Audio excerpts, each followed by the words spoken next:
Hello and a very warm welcome to Front Page, only on the AIM Network, India's definitive media organization and voice on everything AI and technology. Truly a pleasure to have you all with us. Welcome to Front Page. But before we actually get on to the headlines and what follows is in terms of the stories, here is something which is very important for me to share with you, which is the fact that Cypher, India's biggest AI summit and expo, is back in all of its glory in its 10th edition, which makes it bigger than ever. It shall take place in October of this year at KTPO, Bengaluru. So if you're very serious about your AI and tech, which I know you are, then I'm pretty sure you will be at Cypher 2026. And now, of course, here are the headlines.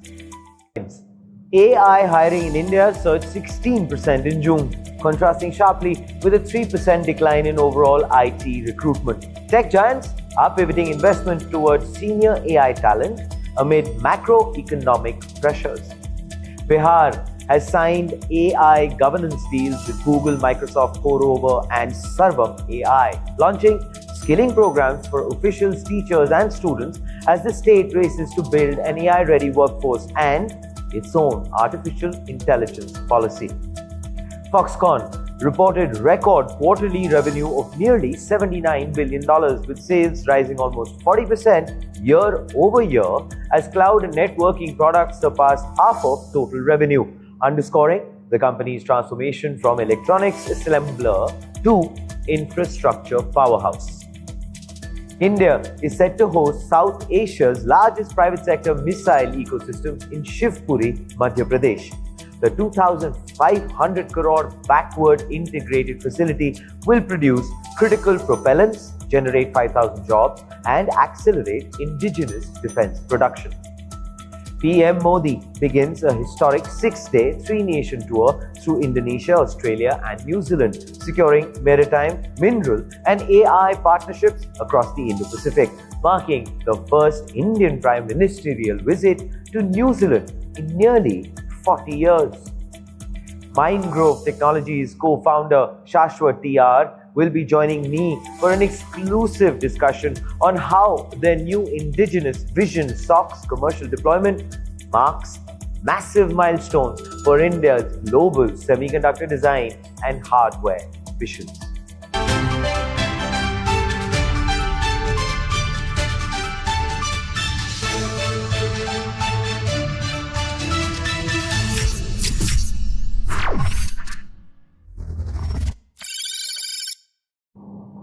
The $315 billion Indian IT industry is undergoing a massive fundamental shift, and the traditional tech job might just be the first casualty. But before we get into unveiling more, please, I request you to like, share and subscribe. Truly motivates us. Thank you so much. AI hiring in India has surged 16% in June, contrasting sharply with a 3% decline in overall IT recruitment.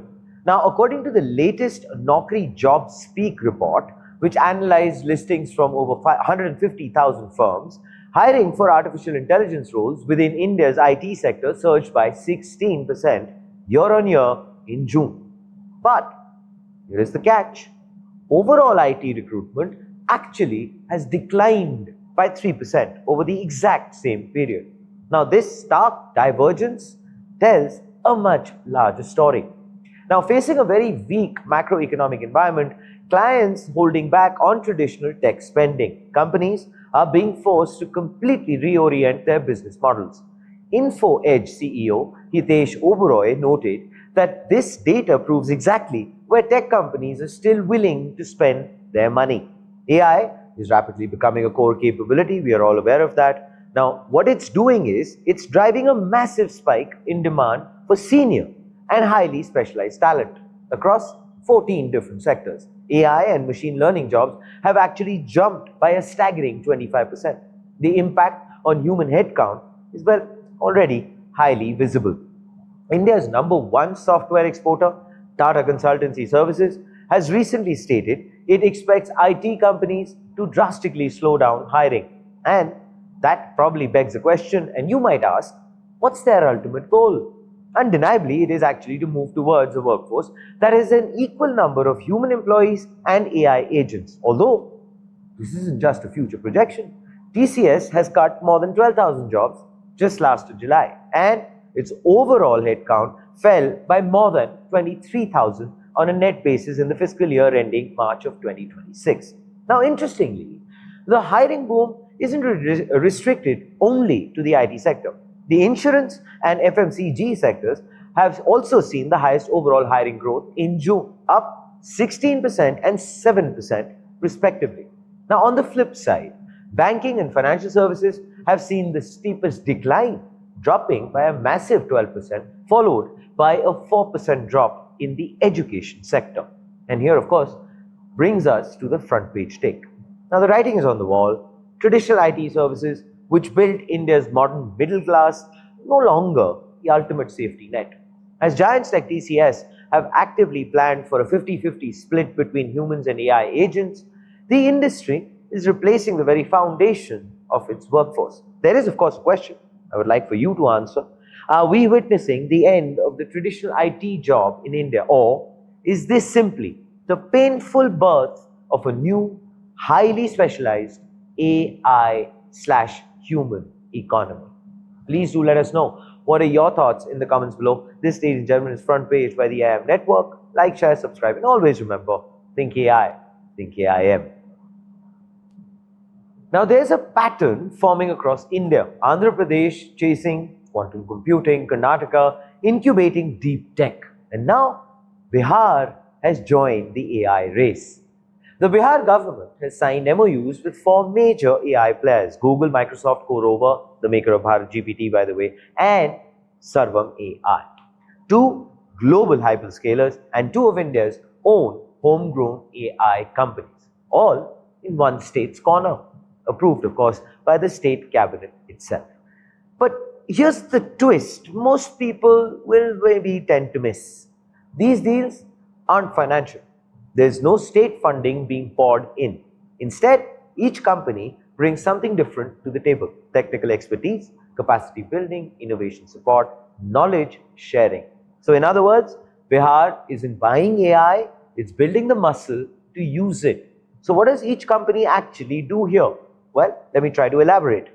Google Cloud India is building AI-enabled digital infrastructure, cloud computing, machine learning, the backbone layer, so to say. Then we have Microsoft, which is going deeper into governance itself, strengthening citizen-facing public services, building secure digital infrastructure across departments. And then, of course, the domestic side of the story. CoRover's Bharat GPT already runs at very serious scale.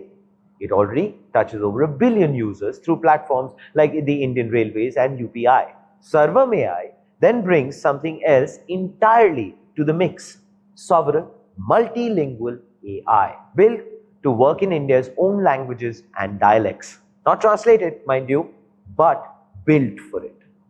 Infrastructure is only half the story, by the way. The bigger bet is on people. Bihar plans to roll out AI skilling programs for government officials, teachers, youth and young professionals. And of course, it's starting even earlier than that. AI awareness programs are heading into schools. The goal is a very future-ready talent pipeline. Kids growing up fluent in AI looks interesting long before they actually enter the workforce. Now here's what actually starts to connect the dots. This is not just a standalone announcement. Bihar is in the final stages of drafting its own artificial intelligence policy. There's also talk of an applied AI university in the state. Officials are exploring startup financing, mentorship, and support for a state cloud adoption policy. This, I believe, goes beyond just one MOU being signed. It's more like a state assembling an entire AI strategy, and that too, piece by piece. But here's the part that I feel deserves a lot of attention. A recurring theme across these partnerships is language. Indian languages, regional dialects, because, well, most AI models were built for English first. Bihar wants AI that actually speaks the way its citizens speak. Sarvam's own technology has already reached scale here. Its voice AI once touched million people, across 28 states in just 10 days. Much of that reach came from Tier 2 and Tier 3 India, exactly where Bihar is. Now, for the bigger picture, Andhra Pradesh is building quantum infrastructure, as we had mentioned earlier in the story. Karnataka is exporting deep tech, and now Bihar is wiring its own entire government for AI, making this a state-by-state race. Every state government trying to answer the same question, which is, who builds the AI-ready workforce first? Here, of course, is the front page take. Now, this is what AI governance actually looks like on the ground.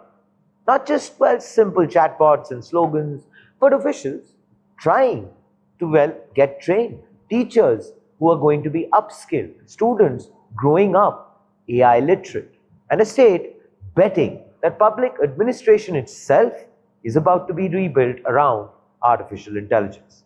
Now, the question I would like to ask all of you, can Bihar actually turn these MoUs into real citizen impact, or will this just remain another announcement in India's crowded AI news cycle?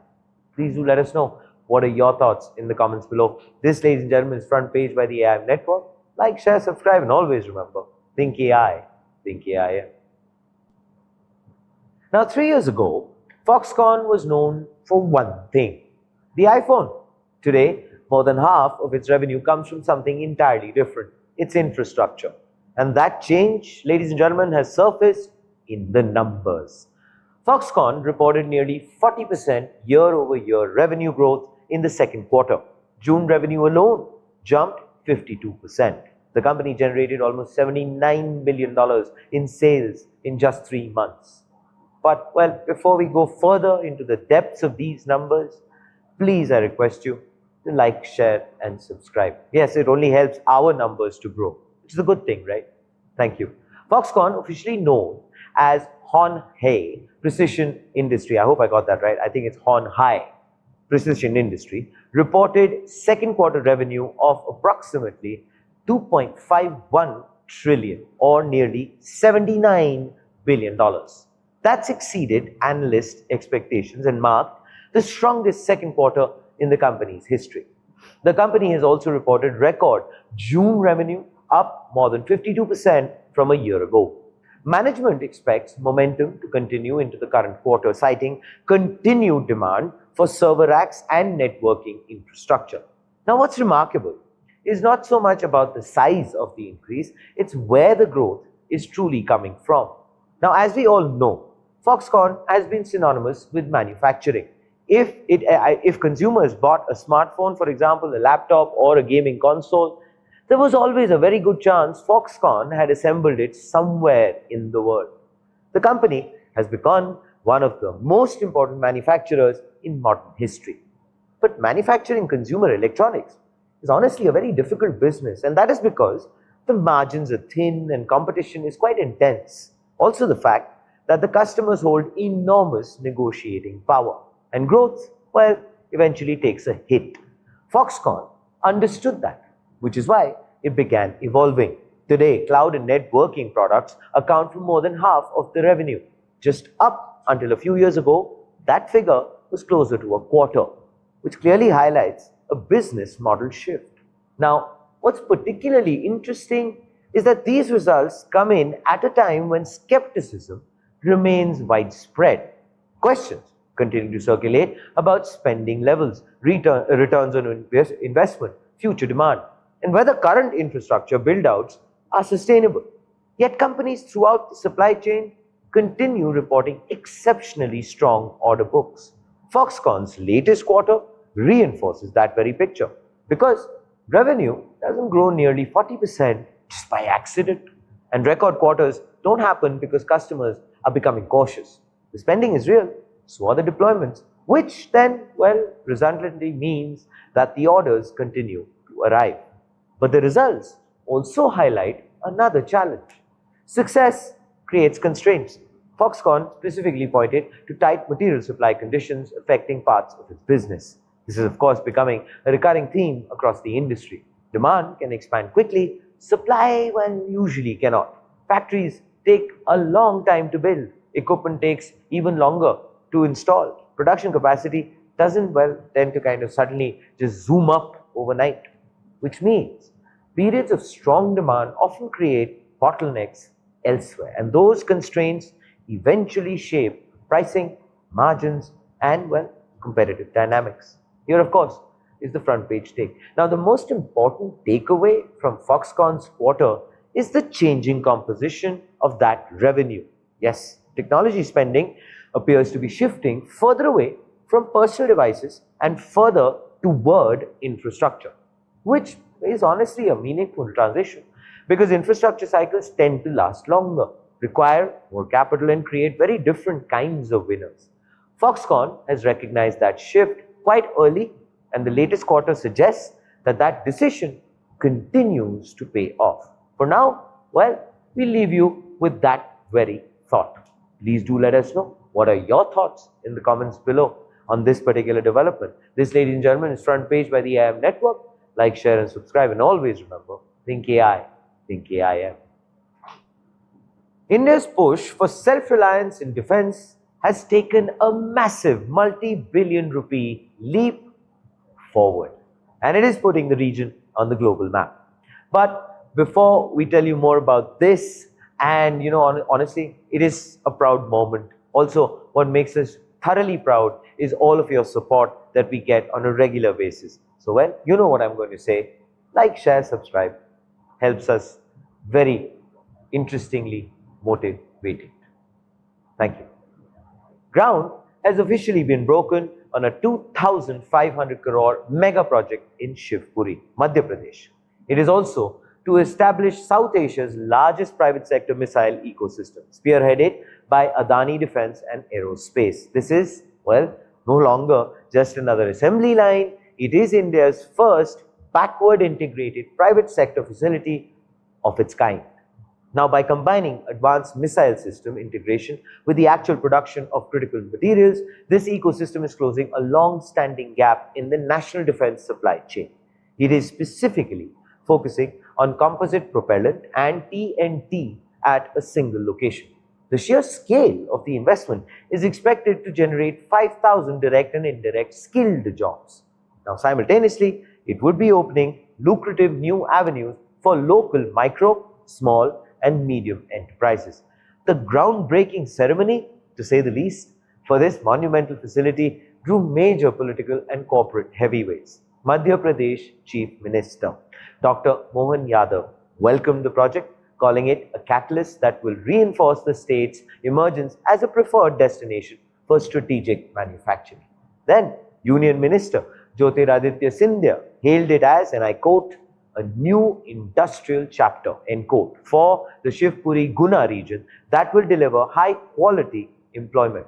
Also in attendance were APSEZ Managing Director Karan Adani and State Energy Minister Pradyuman Singh Tomar. My fault. Adani Defence Director Jeet Adani emphasized the strategic importance of the plant, noting that bringing this, and I quote again, sovereign capability, end quote, to Madhya Pradesh is a crucial milestone for Atmanirbhar Bharat. Yeah, I agree. This new ecosystem expands an already growing defense footprint in the state. Now, since 2020, a robust small arms facility in Gwalior has been supplying pistols, light machine guns, carbines, and assault rifles to the Indian Armed Forces. But this new facility is focused strictly on next-generation firepower, combining automated production systems and globally benchmarked safety standards. Following successful trials in partnership with the Defense Research and Development Organization, which is actually the research and development wing of the Union Ministry of Defense. The facility will accelerate the transition into serial production. Now, it is designed to support multiple programs simultaneously, including the next generation anti-radiation missile, the Rudram 2, the naval anti-ship missile, the long-range glide bomb known as Gaurav, and the Tara Tactical Autonomous Reconnaissance and Attack System. And here, of course, is the front page take. Now, as India navigates an increasingly complex geopolitical neighborhood, relying on imported precision-guided munitions is a vulnerability we can no longer afford.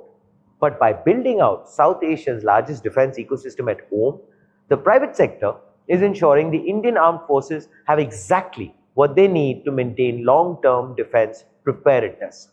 The question here is though, with multi-billion rupee mega projects now taking root, is the future of India's national security finally shifting from state-run labs to the private sector? And by bringing everything under one roof, has India finally cracked the code to building a truly bulletproof defense supply chain? Please do let us know what are your thoughts for this wonderful development as far as the India defense story goes in the comments below. This, ladies and gentlemen, is Front Page by the AIM Network. Like, share, subscribe, and always remember, think AI, think AIM. Now, ever so often, a diplomatic trip is, well, just a trip. Handshake, photo ops, a joint statement, nobody tends to read more than once. This, we believe, is more than that. And we say this because, starting today, Prime Minister Narendra Modi is beginning a journey across 3 countries spanning 6 days, and a message aimed squarely at the future of the Indo-Pacific. PM Modi has begun a 3-nation tour covering Indonesia, Australia and New Zealand. The dates, July 6th to the 11th of July. And the timing is, well, an important aspect to be noted. It comes just days after Japanese Prime Minister Sane Takeyachi's visit to India. Interesting, right? 2 major Indo-Pacific powers coordinating their moves within the same week. But this is New Delhi's way of emphatically doubling down on its Act East policy. Now, at a moment when the entire region is being redrawn, the tour opens in Jakarta, 6th of July to the 8th of July. Modi meets President Prabowo Subianto, the same leader who was chief guest at India's Republic Day in 2025. And here's why actually this stop matters more than the most or the other 2. Indonesia is right beside the Strait of Malacca, one of the most vital shipping corridors on earth. The agenda is actually something which entails this: maritime security, regional connectivity, defense cooperation, expanding bilateral trade. PM Modi will also visit the Prabhanan temple in Yogyakarta, a 9th century UNESCO site tying 2 ancient civilizations together. This is going to be happening before addressing the Indian diaspora in Jakarta, by the way, which kind of underlines this move as a strategy which is wrapped in shared heritage. Now, from Jakarta, the tour then shifts to Melbourne, which will be from the 8th of July to the 10th of July. It will be hosted by Prime Minister Anthony Albanese. And here, the conversation turns very commercial. Modi will co-lead the India-Australia CEOs Forum, pitching directly to Australia's top business leaders. The agenda goes deeper: critical minerals, artificial intelligence, defense and security cooperation, supply chain resilience, education and student mobility. So basically, Australia holds something India needs badly, and yes, you've guessed it, critical minerals. The raw materials behind every chip, battery and AI system being built as of today. This leg of the tour isn't just so much about the ties, it's more about the resources. And then finally we have New Zealand, which will be from the 10th of July to the 11th of July. Now here the headline moment would be actually the entire tour. This is the first visit by an Indian Prime Minister to New Zealand in nearly 40 years. That is 4 decades.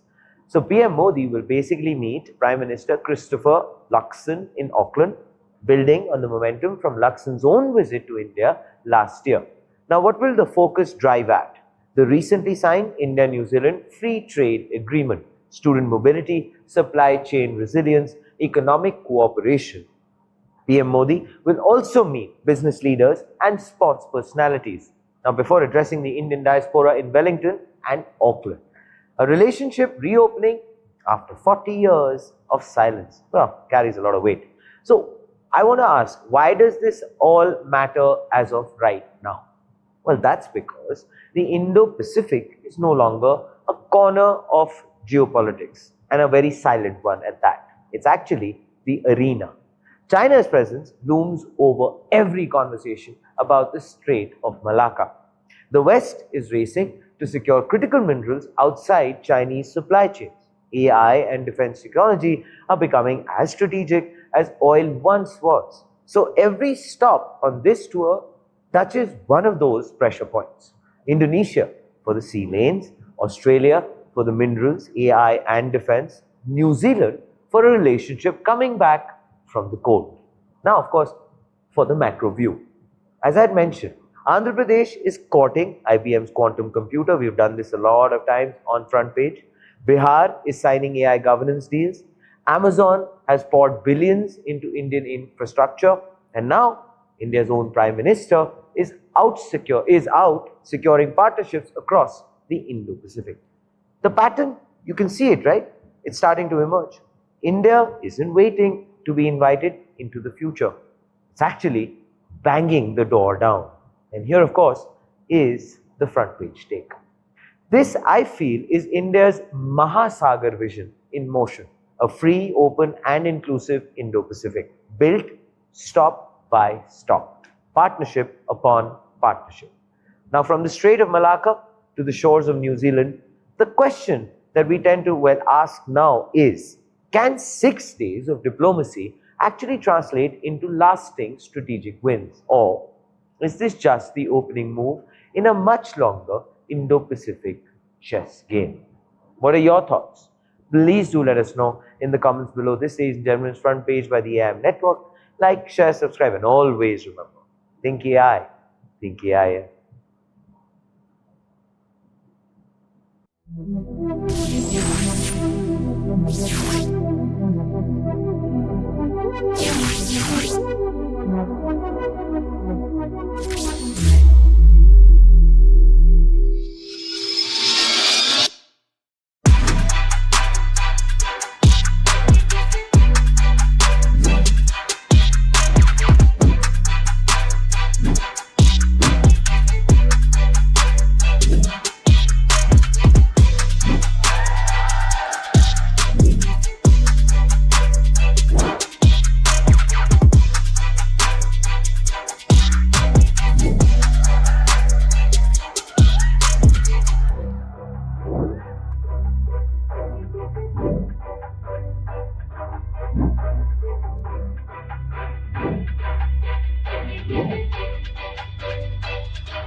AI prototypes are everywhere, but very few professionals know how to deploy AI where businesses actually operate. Introducing the Certified Forward Deployed AI Specialist by Adasi, a certification designed for the new generation of AI professionals who can bridge technology, deployment, operations, and business execution in real-world enterprise environments. Because modern AI success is no longer just building models. It's about making AI work inside production systems, customer workflows, and enterprise operations. The future belongs to engineers who can take AI from demo to deployment. This certification is ideal for AI engineers, solutions architects, technical consultants, Gen AI practitioners, developers who want to move beyond experimentation and deploy AI systems that create measurable business impact. The future of AI belongs to professionals who can take intelligence from concept to real-world execution. There are a lot of models available on Amazon. You can use any model. For this particular workshop, I'll go with Llama 3. It's the simplest, easiest, and in terms of cost, no problem. But yes, if you are an organization, you want to go and work, you can use Anthropic's Claude model. You can use any of these models. So this is the 2ML file. And what you need, all of you, is you can see there is a Docker file also created. There is a Pi project created. There is requirement, and this is the environment. So this is the app where you have a Pi cache. So this is your cache. Init.py will not have anything, that is for initialization. This is your actual agent script. And then here you have got a README, which you can use automatically running in Docker. And these things come automatically. You can click on data store. You can click on the tool name. So this is tool 1. It's a data store. You can give the description. Now I'm going with the lowest score in terms of grounding. So we have low confidence that the response is grounded.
AI prototypes are everywhere, but very few professionals know how to deploy AI where businesses actually operate.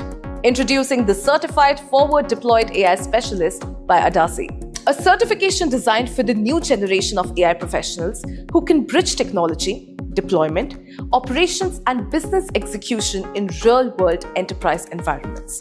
Because modern AI success is no longer just building models. It's about making AI work inside production systems, customer workflows, and enterprise operations. The future belongs to engineers who can take AI from demo to deployment. This certification is ideal for AI engineers, solutions architects, technical consultants, Gen AI practitioners, developers who want to move beyond experimentation and deploy AI systems that create measurable business impact. The future of AI belongs to professionals who can take intelligence from concept to real-world execution. There are a lot of models available on Amazon. You can use any model. For this particular workshop, I'll go with Llama 3. It's the simplest, easiest, and in terms of cost, no problem. But yes, if you are an organization, you want to go and work, you can use Anthropic's Claude model. You can use any of these models. So this is the 2ml file.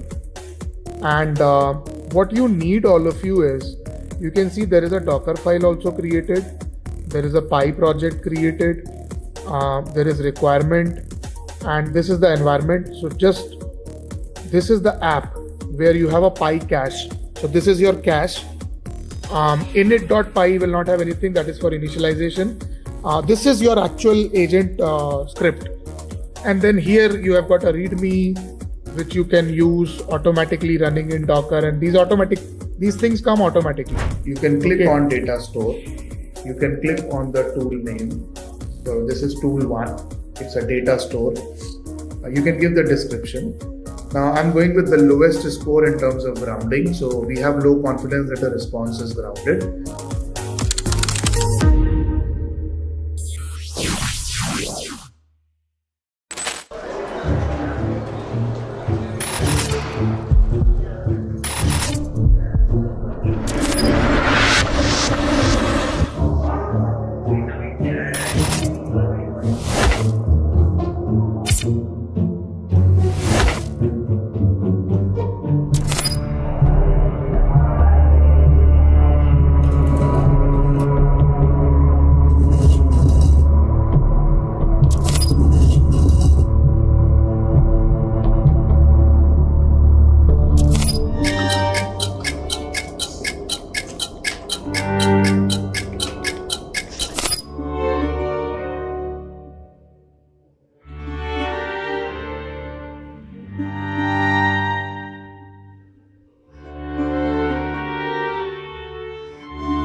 Now, when we walk through an airport, a hospital, or for that matter, even a modern office building, we'll probably walk past dozens of cameras. Yeah, most of them record what they see, but the next generation is beginning to understand what it sees. I'm of course referring to cameras still.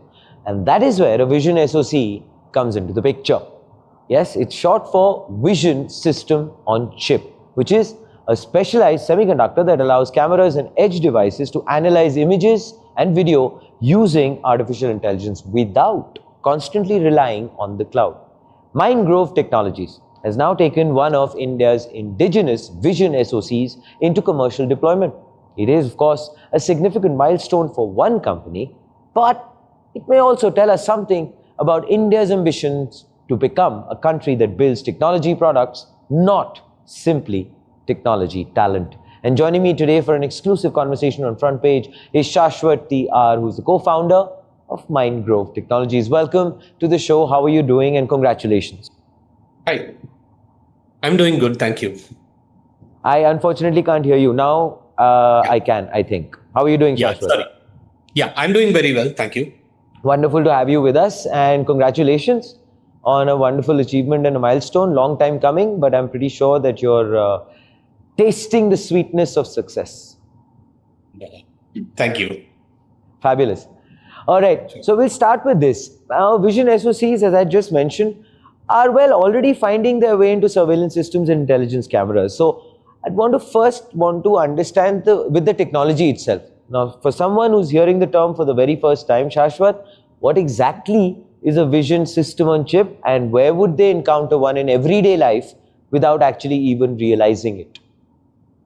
Okay, so where would you encounter, rather than talking about vision systems on chip, let's just talk about systems on chip. Okay, fabulous. Because vision is just a subset. Okay. And you encounter it every time you look into a camera, you pick up your phone, right, drive a car, interact with anything today which is remotely electronic. Okay. It's a term of art in a certain sense. It's a term of the technology. And what it means is that rather than, I grew up in the 90s when a computer system was an entire board. Yeah. Multiple chips on it, including, but not limited to that one central chip, which is the processor. Correct. A system on chip effectively shrinks that entire board down to a single chip. Fair enough. Thank you for that. Because, vision system on chip, just to articulate it a little bit more. A vision SOC would be something that can actually, so imagine early days when you had to connect a camera to a PC. You had to have a separate card which plugged into it, which would actually connect. That's not there. It's just 2 lines that come to this chip, and you directly talk to the camera sensor. Fair enough. At the base, that's what it is. But then there is more to it than that, of course. There is intelligence. There is what we call the image signal processor, which converts electrical signals in a certain format into something that you can actually see. In terms of the technology, sorry, you were saying, sorry. One half of it is you can actually see it. And the other half is you might want to process it in a way that is horrendous for you to see, but is really nice for a machine vision algorithm to process it. Okay, fair enough. So it's the same ISP, it's the same image signal processor which is doing 2 different jobs. Okay. Then you have other things. You have a video encoder which makes it possible for you to take video that would otherwise be terabytes per minute and actually stream it over a network which is running at kilobytes per second. Wow. Okay. So basically a video compressor. Yeah, fair. Understood. Fair enough. In terms of the fact that you to have kind of walked us through the overall technological understanding of the same, which will make the conversation now going further a lot more sweeter. But tell me this, it took some time. I want to start there, Shashwat. But finally the milestone is achieved. So why was it that it took time? Because you didn't want to rush something as crucial and critical as this? Were there certain challenges that came about? Tell us about that. It took some time, and it's going to take much more time before it actually comes out into something that you can buy off. One of the major things when you're doing this kind of deep tech, right? Any kind of deep tech, any kind of play where you're trying to actually manufacture something for the first time and deploy it at scale, is that you are bound by the physical time limits of manufacturing. Sure. At the very basic level, you're bound by that. Yeah. And that takes its time. The manufacturing itself, the first time you do it, costs a ton of money. Like, more money than anybody is going to be comfortable shelling out on a whim. And that would mean that you have to be all the more careful about what you're releasing for manufacturing. So that takes its own time. For sure. It also that much time for you to finish designing a product or designing a prototype with that many features in it. Make sure they're all working together. Sure. Make sure it meets the specifications. And make sure it's manufacturable in the process that you have, manufacturing process that you've chosen. Make sure that it works with other components that it needs to work with, like for example, sensors. And all of these things you cannot avoid the fact that they take time. Yep. You cannot put more people on it and hope that it will take less time, because it takes physically that much time sometimes to even test it. Because you need to have run it for so many hours on testing. Right. For example, for you to get a result saying, okay, this actually works. You need to have done that much homework, talk to that many people, and you need to get their physical time to go and sit and talk to them and find they want, this is what they can supply, this is how it actually works with my thing. And those processes just take their own time. Oh, for sure. And I think the most crucial bit, if you ask me, Shashwat, is the fact that when you said that before you go into mass production, you cannot get it wrong. So I guess the entire design, the pre-production phase, all of those aspects, plus also you're catering to an ecosystem. So those things will definitely have a significant impact on the timelines. Yes. And when you're talking about an ecosystem, if there is a reasonably developed ecosystem, which there is for some of these things, right? One of the advantages is you can plug into it and you can reduce the time. True. Now, having said that, it's taken an enormous amount of time. We are also actually making very good time in terms of how fast all of this has developed and how fast we are able to make things go.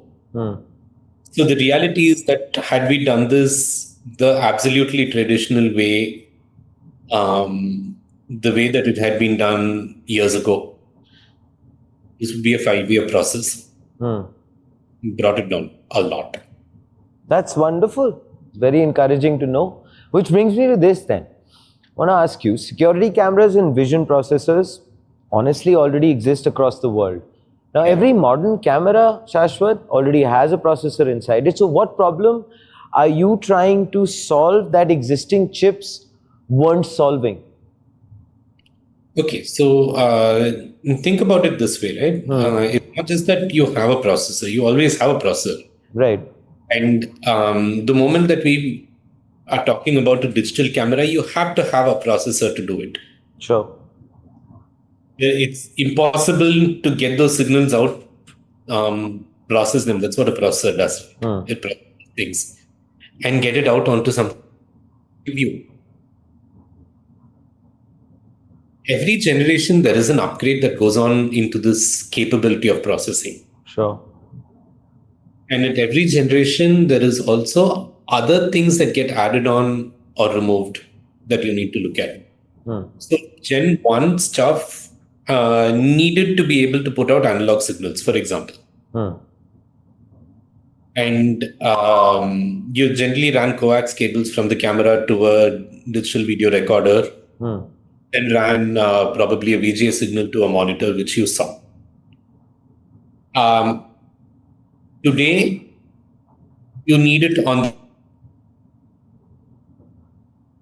Have the video recorder nowadays. It's a network video recorder. It's not a digital video recorder. Sometimes you don't, and you're viewing it on your phone. Sometimes, I mean, the very capability of the sensors that we are using has gone up. It used to be we were using sensors which had 1/3 or 1/4 the resolution that we are using now. And that with that resolution comes more data and you have to process it faster. And all of these things are the low-hanging fruit of this is an upgrade that you need to make anyway. Now, there are two critical components that are coming in which you have to be much more careful about doing. One is security, because you're putting these things on the internet. Fair enough. And the moment that you put stuff on the internet, it is hackable. Yeah. It leaks data. It has other issues, all kinds of other issues. It could serve as an entry point into a secure network. Sure. It's the weakest link. And so this is something that the government of India is very, very concerned about. And they put out various forms of minimum requirement on security for different devices. And CCTVs is one of those that they have tackled. Right. And I think that should be kind of obvious because of the potential for abuse of a CCTV. Especially and also, if you remember, Shashwat, just to add to that, there was this entire discussion and a debate regarding the fact that, the China manufactured CCTVs, etc. So there was a lens on that as well. Yeah. Whether China or anybody else, right? Correct. I mean, China has been today dominant in the market. Yes, absolutely. Dominant, absolutely dominant.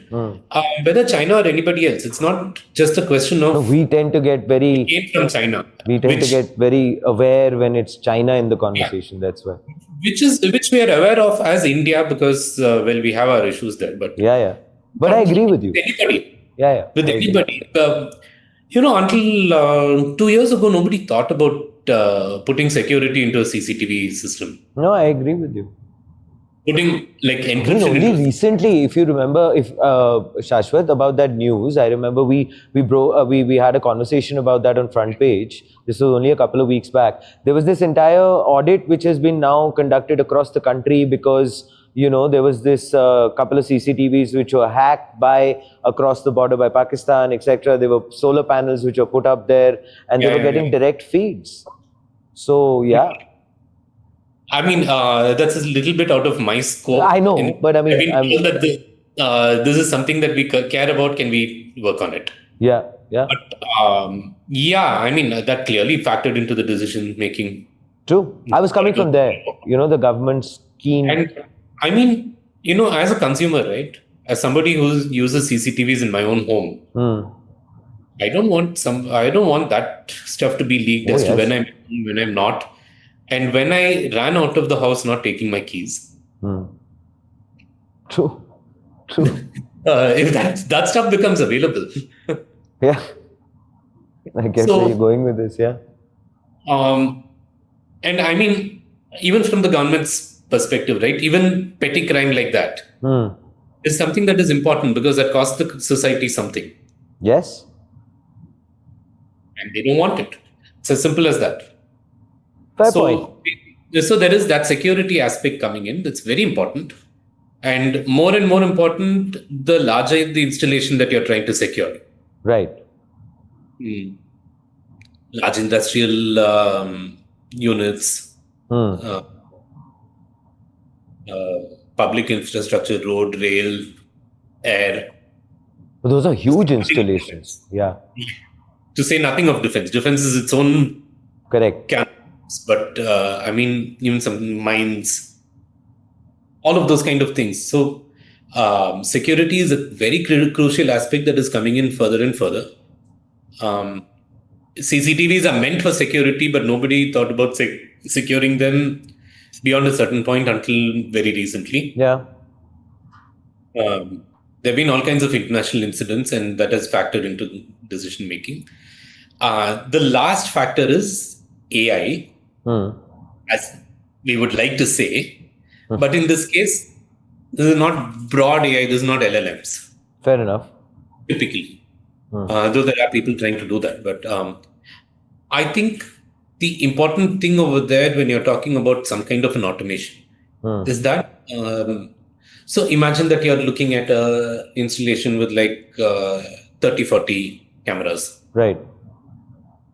You have 30, 40 cameras streaming into 2 or 3 displays, let's say. And that's this guy standing in or hopefully sitting in an air-conditioned room, but more likely standing in a small booth at the entrance, watching this entire camera feed and trying his best to look for the alarm.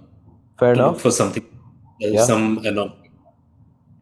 And you want some kind of intelligence over there. Now, there is an active debate in the industry, in the CCTV industry, as to whether that intelligence comes on the camera or at the NVR or at the network level. Fair. But even a certain amount of processing at the camera level will reduce the amount of data that you need to actually process to stream and then process.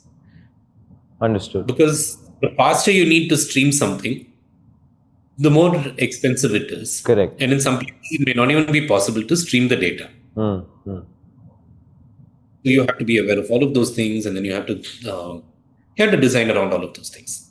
Plus, also the fact that when you just mentioned, regarding the fact that if it could come through to the video instead of the, DVR, etc. later, it could also make it actionable, right, Shashwat? For that person to actually see the alarm, raise it, probably figure things out quicker. Sure. And I mean, those do factor into it. Even in the home scenario, it factors into it a lot. Agreed. I mean, those are, again, things which are a wide.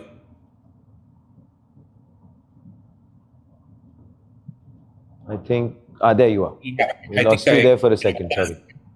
Yeah. So I was saying that yes, all of it comes into it, but those are wider issues of how you're actually deploying the technology. And that always comes into the play. But the fact that the technology exists and you can deploy it in multiple ways, you need to bring it into a form factor. And by form factor, I don't just mean the physical form factor, the cost, the ability to develop on top of the platform, the ability to deploy the platform. And all of these imply that you will have to redesign. There is an opportunity to create a new design which can actually be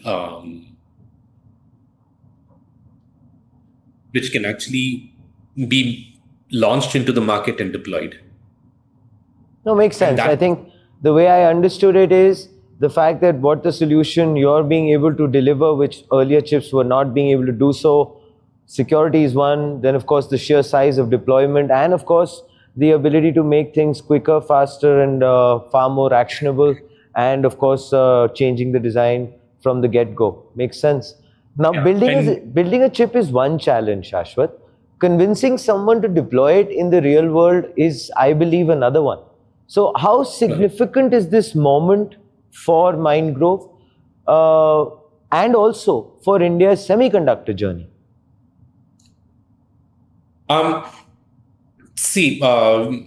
We've always been showing out the thesis that there is demand in India.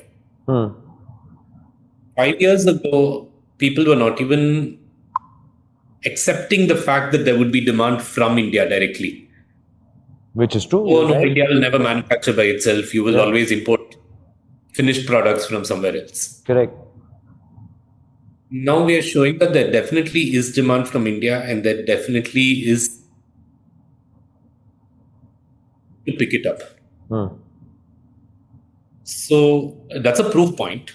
And what this kind of a thing enables is when, I always say that we envy the Shenzhen or the Taiwan ecosystems for a very simple reason. If an Indian wants to design something with, let's say, a Taiwanese chip, right, or even a Chinese chip for that matter, you wait until they've launched a chip. You go look for the data sheet, which is probably in Mandarin. You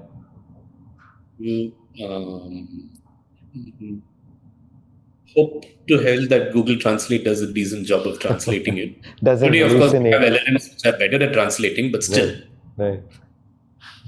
Still, translation of technical documentation is hard.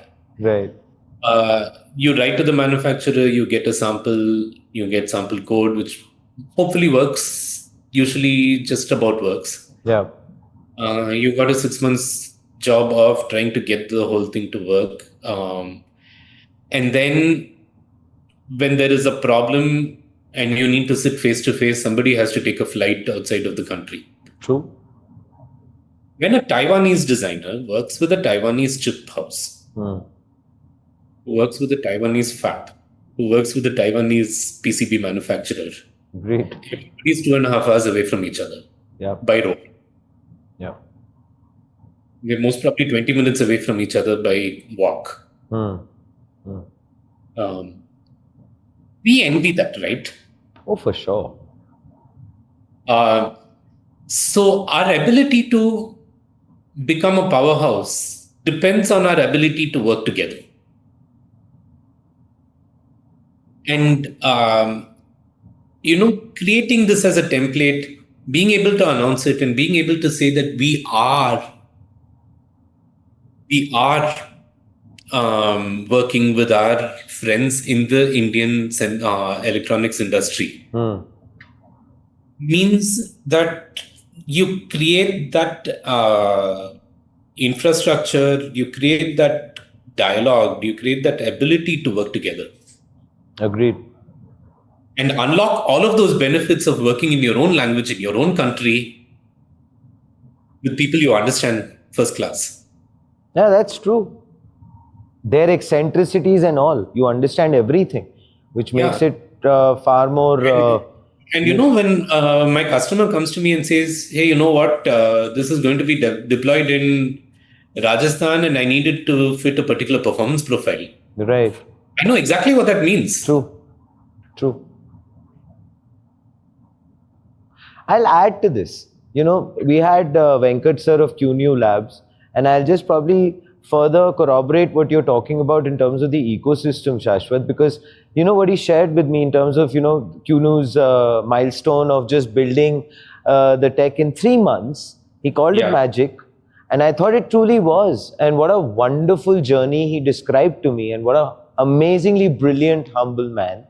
Talks about the fact that he comes from an IBM legacy, forever in software, jumps into hardware, and the ecosystem was what actually supported him in ensuring that they were able to crack it. So in terms of you've done it, you've talked about the ecosystem, which is celebrating it, and then the hardware side of things from QNew Labs point of view is also celebrating the ecosystem point of view, which I think is wonderful, which I think speaks volumes about India's semiconductor journey moving forward. Correct me if I'm wrong. I think the whole of the story, right? The whole of India's semiconductor story and the larger deep tech story is a story of the ecosystem. It's not individual companies. It's never been about individual companies or individuals, for that matter, innovating in a vacuum. Yes. Anywhere in the world. And I think the realization that it is an ecosystem and we can set up an ecosystem, I think is probably one of the most important things that we can bring to the table over here on the soft side. I agree with you. And plus also, I think we've taken a very wonderful approach, Shashwat. I'd love your inputs on it. Generally speaking, right, the world over, the talent required for, let's say, semiconductor or quantum, etc., is always where, there is a scarcity. Whereas we have said, all right, let's go ahead and bring in students with the courses, entice them into taking them up, and we can keep building the ecosystem parallelly. But talent is what we've hit at the heart of, which I think can be a winner for us moving forward. Yeah, and frankly, I know talent is is always going to be a thing that people talk about. Right. And, if you are a large company trying to hire 10,000 people every year, probably talent is scarce. Correct. But hiring 10 people a year, talent has never been a deficit. There are enough and more bright young people. True. Who are absolutely excited by the idea of building it. Now, what we do need to do, as a company, we're very choosy about hiring people. So we put them through quite a bit of a grinder before we actually bring them in. And rightly so. But, that filtering process can take a little bit of effort. But then I'm willing to spend the effort because I know that there are enough diamonds over here which probably will just remain in the mother rock or be used in some industrial process and wasted away. Yeah. If we bring them. So talent has never been a problem. I think one of the things that is really encouraging for me is that we don't have the issue of finding people. That's wonderful to hear.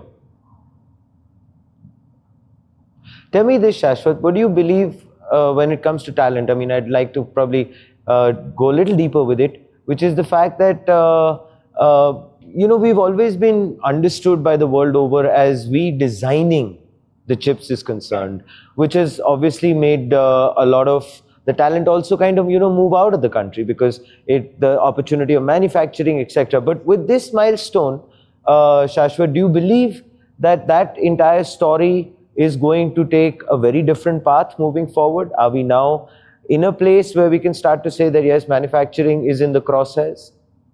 I don't think that you can tie the two things together. Okay. Because, look, manufacturing is a very different story altogether. True. And, even the kind of talent that you need for design and manufacturing are very, very, very different. Agreed. All of us designers are electronics engineers. All the manufacturing people are chemical engineers. Very often, we don't even share a language. I mean, a technical language. Forget about. And the manufacturing side of it has been moving along, chugging along by itself. It takes, if you think that design takes a while, go look at manufacturing. Correct. It takes forever because creating those, building those foundries and bringing them up to speed and bringing them into they have to forward project an enormous amount to be able to invest in a foundry. I think Tata Foundries spent something like 90 or, has to spend about like 90 odd thousand crores. I don't know how much they've actually spent. I think you're right. It was somewhere around there only. Yeah. Somewhere around there, billions of dollars to $10 billion or so to get the thing into production. And then it'll take you 20 years before you can realize a profit. Which is true. Realize a return on investment at least. And they're forward projecting. They know that this is going to happen, and that's why they're investing in it. True. For the country strategically, yes, it's important to know that there is demand and there is supply. But I think that kind of becomes a tautology, that kind of becomes a given. For a country that's growing as we are and with the population that we have, we can't be relying on somebody else for something as critical as our digital economy. Which is true. We are going to bring our design into country. We're going to bring manufacturing into country. It's inevitable that we will do it. That's so wonderful and aspirational to hear from you, Shashwat, who's so deeply ensconced in the system. Which brings me to this. As far as the semiconductor mission is concerned, now, when people hear the words made in India, they usually think about factories and manufacturing. Now, in semiconductors, I want to then further ask you, elaborate on what you and I were just discussing. Is the greater value actually created much earlier in the design, for example, and intellectual property itself? Do you feel that is where the value is created? Statistically, yes. Okay. Because if you go world over, you just do the math. And there are enough reports where they have done the math and you can just go look it up. Half the value of the sold goods goes back to design. Fair. And the foundry holds, at the end of the day, only about 30% of the value at most. So, the design company is going to take a lion's share of the value of the semiconductor goods sold. So, it's not an opinion. It's a fact. It depends on exactly what you're doing. Sometimes it's more, sometimes it's less. Fair enough. You can just say like 50% of the value is just going to go back to design in some way or the other. And also think about it this way, right? Just to take the Tata Foundry for an example again. Sure. Because it's easy for us to talk about it, right? Right. These economics hold for any kind of foundry starting from TSMC and going down to somebody playing with hazardous chemicals in labs. A foundry commercially only makes sense if it's running forever, like constantly 24/7. I agree. So the Tata Foundry, they have said is about, I think something like 50,000 wafer starts a month. Okay, what that means is 50,000 wafers start processing that month. Takes about 3 months, give or take, to process a full wafer. Right. So the system is capable of taking 50,000 wafers in January and pushing them out in March. Fair. In February and pushing them out in April, for example. And when you have that volume that you can create, you need that much orders Yes. go in, Sure. be able to actually run that line. And if you think that, like, you have one fab which is doing 50,000 wafers, I might be doing 100 wafers or 1,000 wafers a month at most. Fair. 1,000 wafers a month is an enormous volume for a design company. Oh, yes. So if you're going to say 1,000 wafers a month or 100 wafers a month, let's take a realistic average of 100 wafers a month. Right. 100 wafers a month, if one company is going to be able to do, to run a 50,000 wafer plant, how many companies do you need?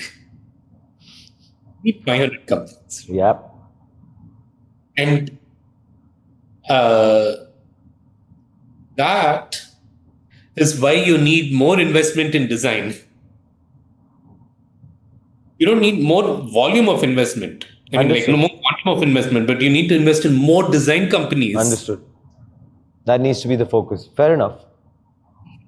Fair enough. I mean, thanks so much for that very clear, stat-driven understanding, Shashwat, to be honest. But I'll, of course, like to pick your brain further on this. What would you like to say to a lot of the critics as far as, this constant conversation? And I find it to be very strange that a lot of people tend to kind of, always denigrate the fact that, India is far behind, we have left in the semiconductor race, etc. Now, Ashwini Vaishnav, our IT minister, has mentioned it time and again that, ecosystems like Taiwan example, we were just talking about that, have taken years on end to build. And at least we're making a good start for it. We will have, by the end of the year, 4 OSAT facilities. We did not have one over the last, I don't know how many years. So I really want your take on this, Shashwat. I mean, somewhere, do you not think that we should be proud of the fact that we are trying to make, time for whatever we've lost in some time back? Okay, so I'm not a great fan of the consolation prize argument saying that we should be proud of at least making a start. We're making a start, and that's like the basic thing that we can do. Okay. I think we should be proud of the fact that we are building what makes sense for India. Absolutely. Right. So I hear another related complaint that I hear from a lot of people is, the foundries that you're building are only 28 nanometers or 40 correct. nanometers. That's another one. You're right. You're only doing this many wafers. TSMC is already far ahead. Yeah, correct. What are you trying to say? Just because the German big three can build, or Ferrari can build a vehicle that goes 0 to 200 in the blink of an eye. Correct. Doesn't mean that India should not be building Chota Hatis.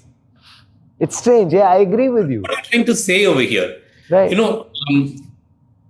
Let me just show you this, right? This is my phone. This is an iPhone. Yeah. How many chips do you think on this? The processor, the whatever processor on this is probably a 5 nanometer processor. How many chips do you think are there on this? How many pieces of discrete silicon do you think are there on it? Honestly, 1. No. About 100. 200 pieces of discrete silicon on it. I have no clue. I'm just taking weird, wild stabs. Those do you think are made at 5 nanometers? Again. 1. 1, right? Yeah. See, so I was okay, fine. So, like a predominant volume of what we are shipping as a semiconductor industry, volume-wise, not value-wise, volume-wise, predominant volume is older nodes, 28 and older. Yes. And a huge significant number of that is 65 and older. Because those are the things that can drive your radios, your packet radios. Those are the things that can drive your fans. A 7 nanometer chip, a 5 nanometer chip is too flimsy to be able to run a fan. True. Leave alone an industrial CNC. So, what are we consuming? We're consuming fans, we're consuming lights, we're consuming ACs. Agreed. Industrial goods. We need those as much as we need. I mean, you can't eat a 7 nanometer chip. No, I agree. Plus also, Shashwat, let me also kind of add something to what you're just saying. 70% of our consumption, and you said it rightly, that we need to be, at least standing on our own 2 feet. 70% is imported, Shashwat. So, I mean, what if tomorrow there is a strike at TSMC, God forbid? What are we going to do? So, Yeah, I don't exactly. know. So strike is one scary word to use over there. Yeah. Natural is an even scarier word. It's sitting on a fault line. Right, exactly. Even a seismic zone. Global supply chain disruptions, all kinds of things. Correct. And I mean, you still need to run your tractors to be able to put food on the table. True. Period. True. You still need to be able to run your switch gears to put current into the system to be able to run the rice mill to put food. Yeah, I agree. So I don't know. I think the entire argument is redundant when people start to talk about it. Thanks so much for that insight. Because so I don't. On the other hand, I don't say that we should not aim for doing those things, right? Because I think we can. Yeah. Okay, it's going to take its own time. These are things that you don't just want to rush and you're not doing it for the likes on social media. You're doing this because they make economic sense. It's a need. Correct. Yeah, it's a need. And yes, we do need those 5 nanometer chips because we have a tremendous amount of data in the country and we need to process it securely. Correct. And we don't need those 5 nanometer chips to do that. But let's address the problems that we can. Our mentor, Professor Kamkoti, used to have a very elaborate story about how it makes sense. I mean, there are problems which are beyond your reach today. In his example, there is a man in a village whose relative is in the hospital in the city. But he's sitting and obsessing over a particular agricultural issue. And somebody asks him what's going on. He says, I have nothing. I cannot help that person who's in the hospital 200 miles away. But I can make sure that this agricultural problem is solved. This is in my reach. Makes sense. So let's solve the problems that I have today. Let's solve the problems that we can solve today. Yep. And the problems that we can solve tomorrow. And aim for the 5 nanometer. I agree with you, but at least let's keep going. Let's get started, which brings me to this point then, Shashwat. What are your thoughts as far as, the India semiconductor mission is concerned? I'm purely now, let's say, talking from the commercials, from the figures, from the amount of investment which has probably been allocated. Do you think it's enough? Because obviously it's not. And secondly, because I'll tell you why I'm asking this, is because you made a very, very valid, poignant point, which was about the fact that we need 500 more design companies. Yeah. So where do you feel, let's say from the policy point of view or, the ecosystem point of view, are we doing enough? Probably what else needs to be done? It will never be enough. Yeah, I agree. Because, my co-founder Sharon has this this quote that he quotes. If you give me $10, I'll spend it in a minute. If you give me 10 million, I'll spend it in a minute. If you give me 10 billion, I will still spend it in a minute because I'll go build a fab. Wonderful. When you're talking semiconductors, it's never going to be enough. It's always going to be, there will always be complaints that we haven't invested enough. That's okay. That's absolutely fine because it's also a feedback process, right? We started something. Has it worked? Is it meeting the goals, or do we need to reevaluate the goals? Do we need to double down? I think it was a very rational process that happened. The news on the street is that they are doubling down. Wonderful. But we do not know details. We will have to wait for the government to announce the details. But more importantly, I think government subsidy, especially for manufacturing, is inevitable. You have to have it. Agreed. Government subsidy in the initial days for design is also inevitable. You need to have it. You need to have policy to make things easier for us to get in there. Yes. But you do also expect that in such a large valued ecosystem that private players will start playing.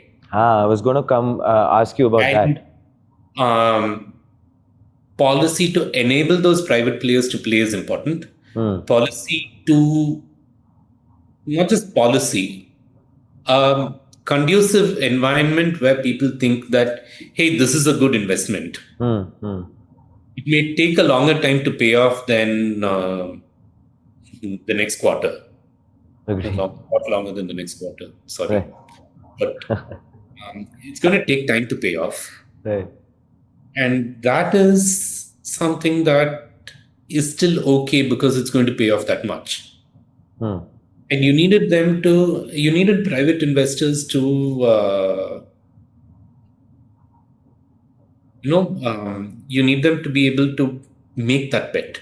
Is it the fact that they shy away, Shashwat? Because obviously it's a requirement of patient capital, takes a lot of time as far as the deep tech ecosystem is concerned. Is it because the gap is there from the government not facilitating a policy which will probably attract them or motivate them? Yeah, it had been for a while, but really it's a lot of feedback, right? Okay. So it takes an enormous amount of investment to do it. Yeah. The policy is not there, so people don't do it. There are easier ways to make money, so they invest there. True. And that makes an entrepreneur who's starting up. If I had started up 10 years before, I would have done something different because this was not current. Correct. And so you needed some kind of a snowball starting to roll to pick up that momentum for the government to think, hey, you know what, we can actually invest in this. And then you needed to have that momentum pick up. And the private guys come in and say, hey, there is momentum in this, and then we'll put money into this. And then that picks up a little bit more. And then, the government says, okay, we can double down on this. And then the private player comes in and says, and then, you start seeing real world deployments, and then you can actually have some proof points as to, there are actual revenues over here. There are actual companies being built. True. And then there will be copycats of that business model, or there will be people who innovate on that business model. Fair point. It's not like, I'm not going to blame anybody for the decisions that were made 20 years back. Yeah, there's hindsight is always 20/20, Shashwat, to be honest. Yeah, What's the point? you can't use hindsight over here. Exactly. There's going to be bias on what we need today, which we didn't have from. Yeah, but then I lived through those 20 years too. So I saw why it made sense to invest in those things then. And it makes sense to change tactics now. But the strategy always remains the same, right? It's prosperity for the whole country. Which is very mature as a thought in terms of what you just elaborated on. Commercial hardware succeeds. I want to understand this from you. When an international customer looks at, let's say, Mindgrove, what are they really evaluating? One, is it performance alone, or does earning confidence become just as important at designing the silicon? No, it's everything. Okay. And it's this is wisdom that's been known for ages. It's wisdom in the computing industry, which has been known since the 1960s. Building a thing is easy. That's just the first quadrant. Building, a processor or an algorithm is just this. Building a system. Oh yeah. Validating the system and then deploying the system. You have 4 quadrants, and they become successively more and more difficult. I take this from a 1960s book from IBM called The Mythical Man Month, written by Fred Brooks. So Brooks describes this in the 1960s. We kind of rediscover it every 10 years. So the maturity, when a customer, international or local, this deal comes to the same thing. It's whatever we've been doing up to now comes to the same thing. You're looking at deployability, you're looking at systems engineering, you're looking at cost, ability to deliver, supply chains. All of those things have to come into play. Yep. And the more of those you are able to create confidence in, performance comes into it. But performance means a lot of different things to different people. So being able to understand what that person means when they say performance, providing that solution builds that confidence. So ultimately, it's confidence. Fair enough. Fair enough. But confidence in what is a very subjective decision. Which is true. But yeah, I agree with you. Confidence will always trump a business relationship than any other commercial term. Finally, Mindgrove has already spoken about expanding beyond Vision Socks into AI hardware and edge computing. Now, if a young engineering student watching us today wants to build the next NVIDIA, for example, Shashwat, rather than simply work there, does India finally offer that possibility? And what has to happen over the next decade for the ambition to become commonplace rather than, oh wow, our UPI moment? NVIDIA is very path dependent. So I would don't try to build an NVIDIA. I would say I like that. You like. Because that's what Jensen did. Right. Begin with, right? He liked graphics, so he built what I grew up calling a graphics processor, which actually took graphics and put it on screens. Right. Not what we call today. Excuse me. No worries. So I wouldn't say, I mean, whether you want to call it a building the next NVIDIA or building something beyond. I think we have the talent, we have the market, we have the problem statements. We're getting the capital. That's nice. The ecosystem. We're building out the ecosystem. Yeah. I don't see why not. Fair enough. We can't. And I think my message has, for the last 2 or 3 years, has been very consistent on this particular thing. What do we need to do for the next decade? We need to stay the course. Yes. And we need to make sure that the course, we don't lose interest in something that takes time. And we don't lose focus and get attracted by the next shiny thing and run off. Agreed. We have enough people to run off after the next shiny thing also. We have 1.4 billion people. Correct. So we still, as long as enough people are paying attention to the deep work that needs to be done, we get it. Because honestly, this deep work that you just spoke about, Shashwat, is actually crucial and is the very foundation on which a nation is built. So yeah, running away for the next shiny thing doesn't make sense, because this, I believe, is the most important.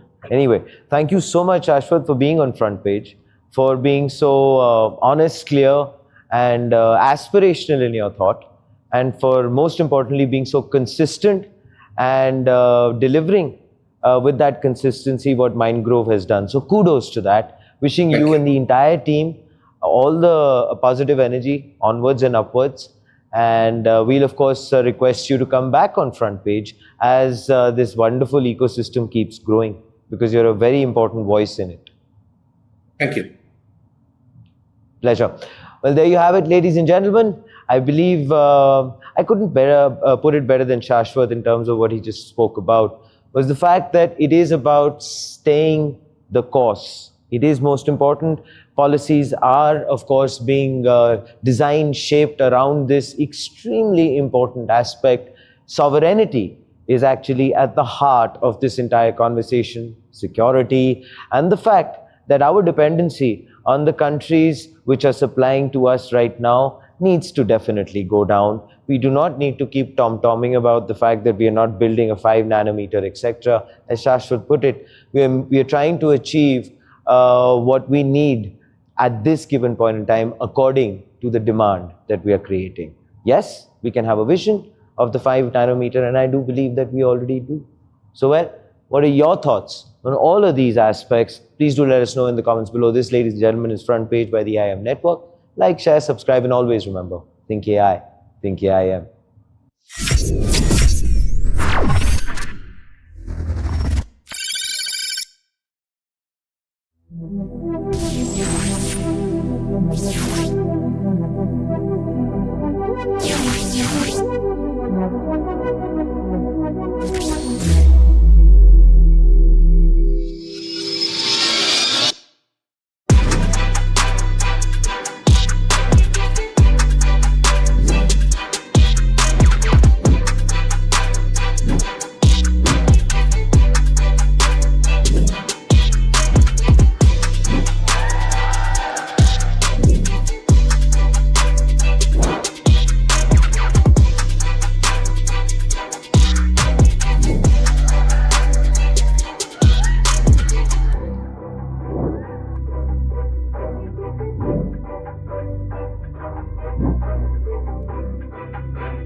AI prototypes are everywhere, but very few professionals know how to deploy AI where businesses actually operate.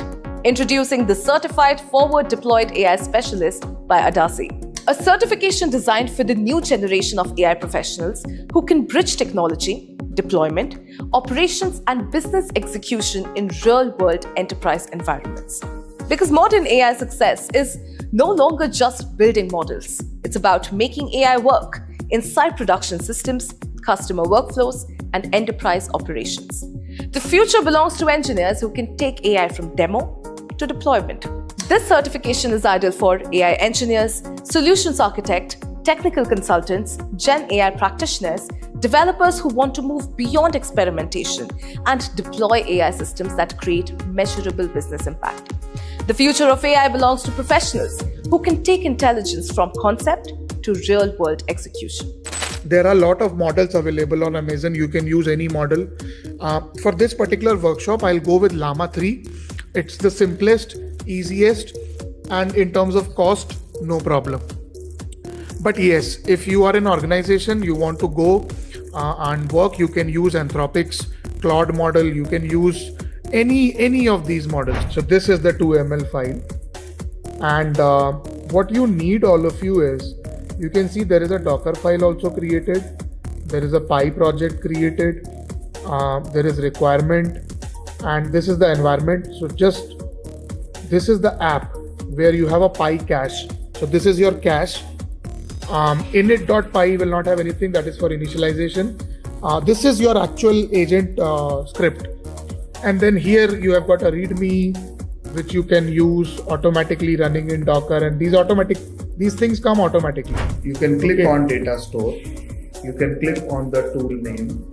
So this is tool 1. It's a data store. You can give the description. Now I'm going with the lowest score in terms of grounding. So we have low confidence that the response is grounded.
AI prototypes are everywhere, but very few professionals know how to deploy AI where businesses actually operate. Introducing the Certified Forward Deployed AI Specialist by Adasi, a certification designed for the new generation of AI professionals who can bridge technology, deployment, operations, and business execution in real-world enterprise environments.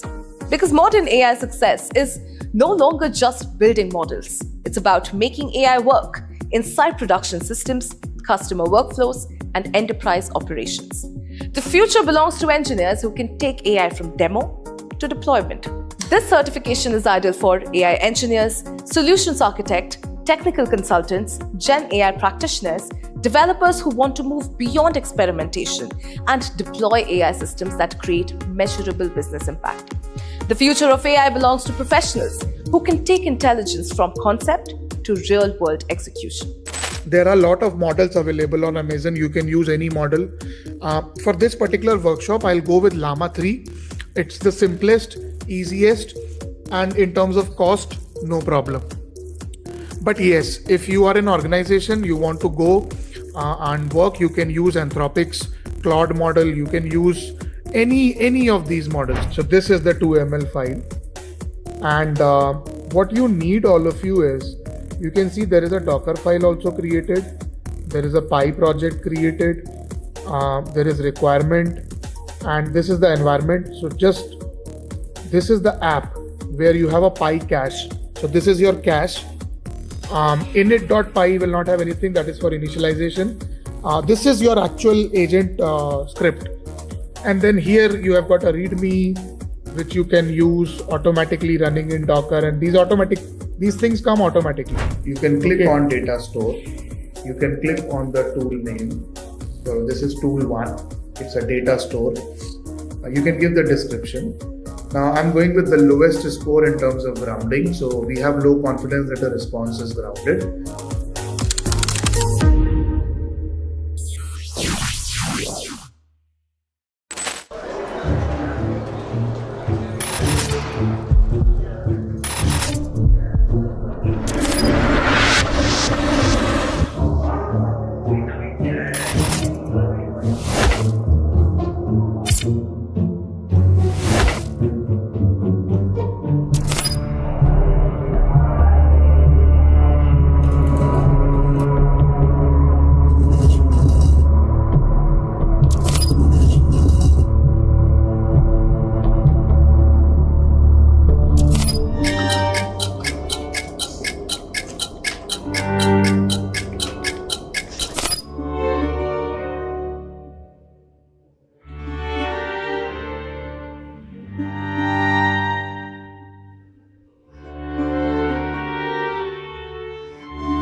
Ladies and gentlemen, a very good evening. I'm Antara and you're watching Point Break. For the last 2 years, the AI industry operated on a simple brute force playbook. Build bigger models, train on more data, generate more tokens, raise billions, and eventually productivity was just supposed to happen. But suddenly, people closest to enterprise AI are asking fundamentally different questions. The AI honeymoon is ending. Palantir's Alex Karp is warning that enterprises are paying for AI while quietly surrendering their most valuable assets, which is their workflows and their competitive edge. Microsoft is launching a $2.5 billion AI deployment business with 6,000 specialists stomping directly onto the turf that Indian IT considered its safest moat. In fact, even NVIDIA, for that matter, is experimenting with revenue sharing models. The enterprise AI gold rush has begun, but the battle, I believe, is no longer about who owns the best foundation model. The real battle is about who owns the outcome, who owns the deployment layer, and who really captures the $1 trillion of value that intelligence creates. In fact, joining me today to debate this is a panel that understands the exact cost of intelligence from the silicon up to the user interface. Vishnu Subramaniam is an AI researcher and founder of Jarvis Labs, bringing us the raw reality of compute and infrastructure. And of course, my second guest is Natasha Jain, founder of Agent B Studio. She's a tech entrepreneur and product leader who knows what it actually takes to get humans and enterprises to adopt these tools in their daily workflows. Welcome to Point Break. In fact, ladies and gentlemen, today I want to start with this. Alex Karp. He is in fact arguing that companies aren't just buying SaaS anymore. They are unknowingly exporting their proprietary workflows, customer context, and operational intelligence to centralized model providers like Anthropic and OpenAI. Now, Zoho's Sridhar Vembu has echoed this, warning that if you don't own the means of production, the value flows straight to the Silicon Valley. Natasha, in fact, my first question is to you. When employees use generic third-party AI interfaces, are legacy companies vastly underestimating how much their operational alpha that they are giving away for the sake of short-term convenience?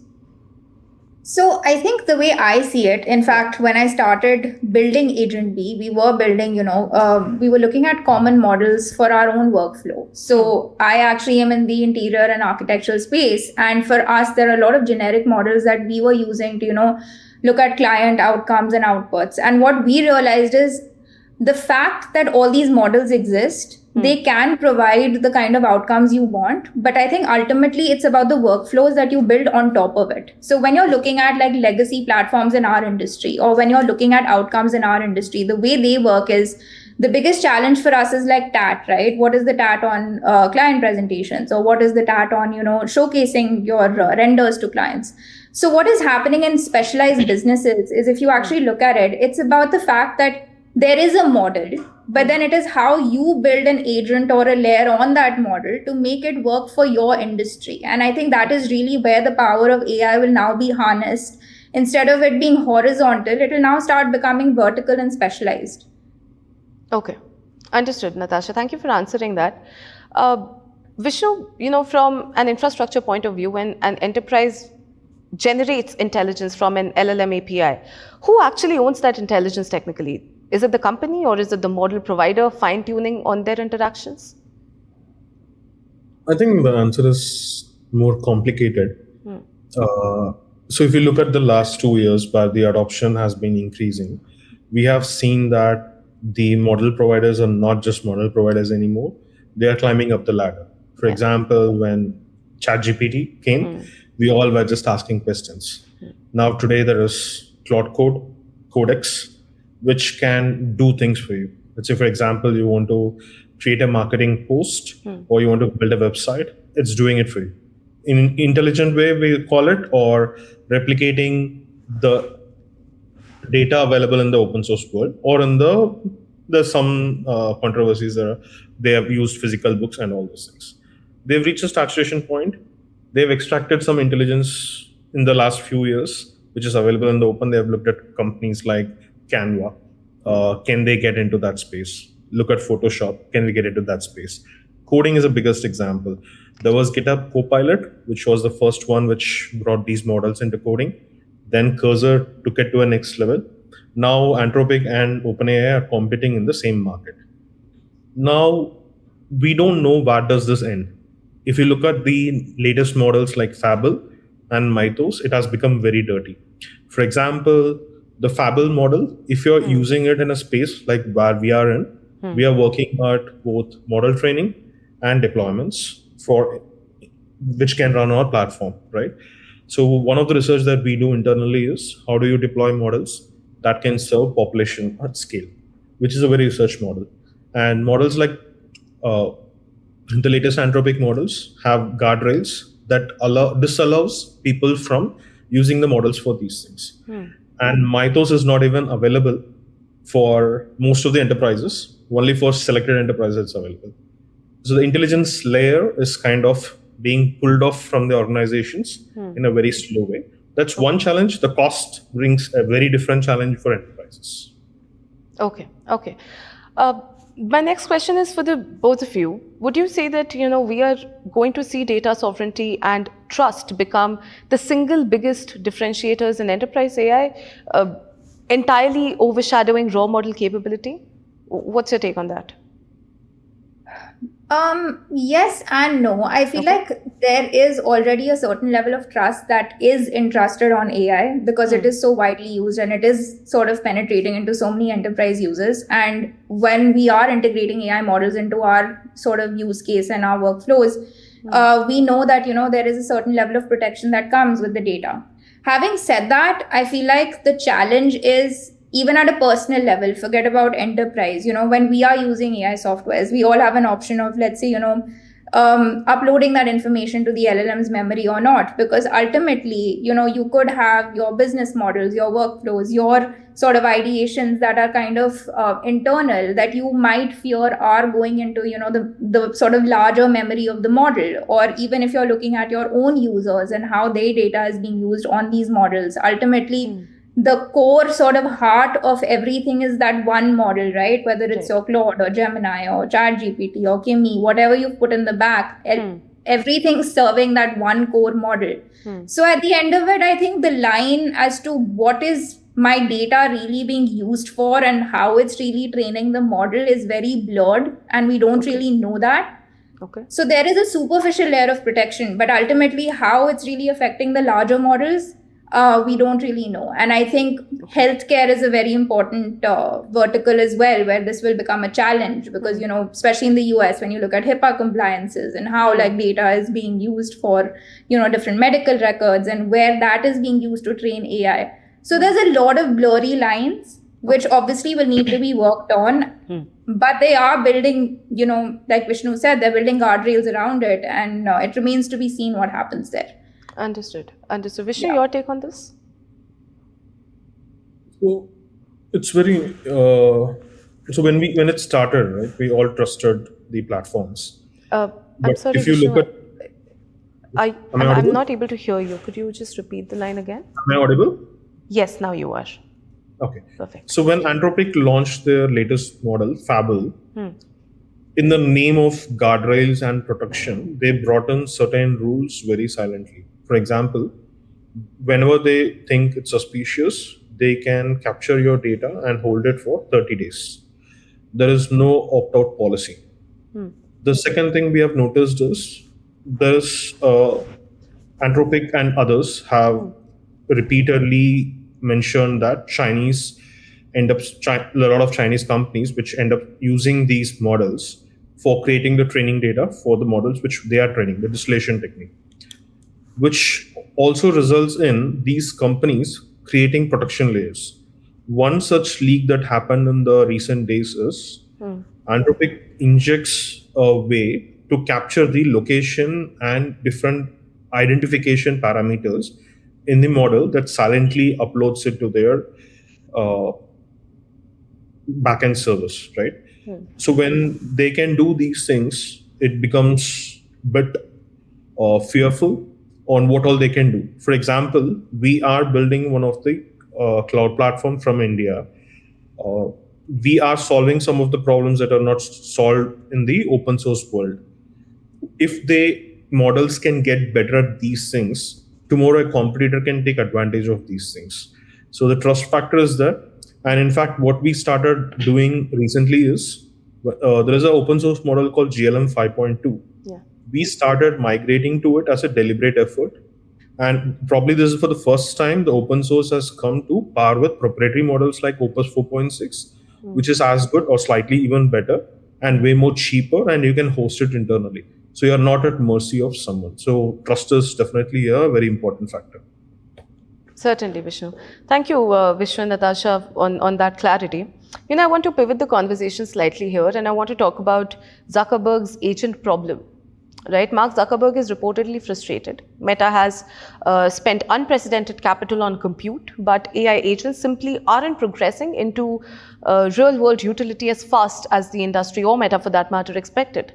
Now, we have seen a lot of glossy Twitter demos, but very few autonomous agents actually running core business functions without breaking. Vishnu, this question is for you. You see what developers are building on your GPUs every day, right? Technically speaking, why are enterprise agents so difficult to scale in the first place? Is it because of context windows, reasoning limitations, or is it just brittle software wrappers? So it boils down to the evolution of software, right? Software has been predictable or deterministic. That's what entire enterprises or we all were built on, right? Okay. But when it comes to AI, it becomes undeterministic, which means none of the models can guarantee a perfect output for a given context, right? It's absolutely impossible for the current AI models to do that, which means the behavior of these models can quickly go unpredictable. For example, let's say you're using something like OpenClaw. There are multiple security layers that is built in, but if someone who does not understand ends up using it, quickly it can cause harm, which is so hard to replace. Okay. All right. Natasha, would you say that, agents are failing because we've fundamentally misunderstood the human-computer interaction layer? And also, do users actually want full autonomy, or do they just want better co-pilots?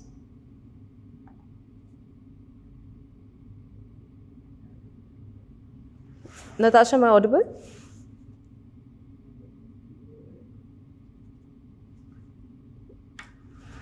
Natasha, am I audible to you? I think there seems to be, a... Yeah, I think we lost Natasha there. Can we repeat the Yeah, question? sorry, I had a bit of an internet lag. No Can you hear me issues, now? no issues. I'll just take the question again, yes? Am I Yeah, audible to please. you right now? Yeah, I can hear you. All right, Sorry perfect. So, Natasha, what I was asking was, do you think that, agents are failing because we have sort of misunderstood the human-computer interaction layer? And also, do users actually want full autonomy, or, they just want better co-pilots?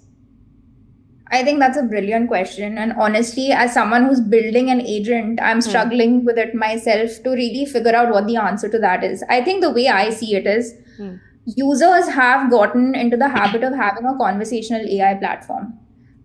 When you're actually building an agent, essentially what you're doing is you're making the agent specialize in a particular vertical and provide users a solution for that vertical.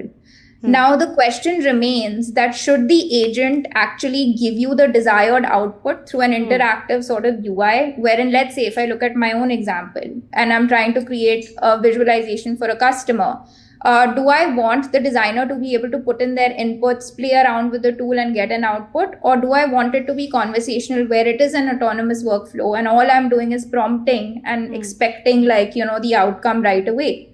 So it is honestly neither here nor there, because if you're an industry professional and you know how to use legacy tools, you probably don't want a fully autonomous workflow. You just want a workflow that gives you a quicker outcome. But if you're coming in from a B2C perspective, I think the agent needs to be autonomous. People are used to that level of ease to be able to just talk to an agent and get an output. And I think that sort of dichotomy will exist depending on what the agent is being created for. Okay, Natasha, thank you for answering that. I would also want to ask this question. Are hyperscalers, mistaking raw token usage for actual enterprise productivity? Do agents, fundamentally require a human-in-the-loop safety net for the foreseeable future? And this question is, for the two of you. So I think what you're referring to is probably token maxing, which has been on fire in the social media. So I use Claude Code Max, Codex Max. I definitely don't want, I have not been able to token max. Because I want to understand what I built. I don't want to create some junk and put it in the world. When people probably mention that they wipe code, a CRM tool, I don't need a CRM, they are probably referring to something that they can build and use it for a day or two, not something that they can maintain it for a few upcoming years, right? So enterprises are using more and more tokens because the adoption is increasing. And if you think of it, enterprises are probably the last layer to adopt a technology, right? So there are a lot of use cases that can be solved with the current AI technology. Let's say, for example, all the research is stopped, no more innovation is happening. The AI in its current avatar can solve a lot of problems. For example, I was talking to one of a customer who has a ticketing system, and they have like 200 to 300 tickets being generated every minute. For if you want to have a human team over there doing this, it's extremely hard. So AI agents is nothing but a program where there is an undeterministic element which is making choices for them, which is making easier to process these tickets. Again, they are leveraging a proprietary model. They are in talks with us to understand how they can move to a open source model, cut down the cost, and increase the reliability. One of the problem with frontier models is you would be using them, suddenly they would change something or they would make some tweaks, and you will not even realize that has been changed. Okay. All right, Vishnu. I also want to, steer the conversation into Microsoft entering the Indian IT's moat, right? Let's talk about a direct threat to the Indian tech ecosystem.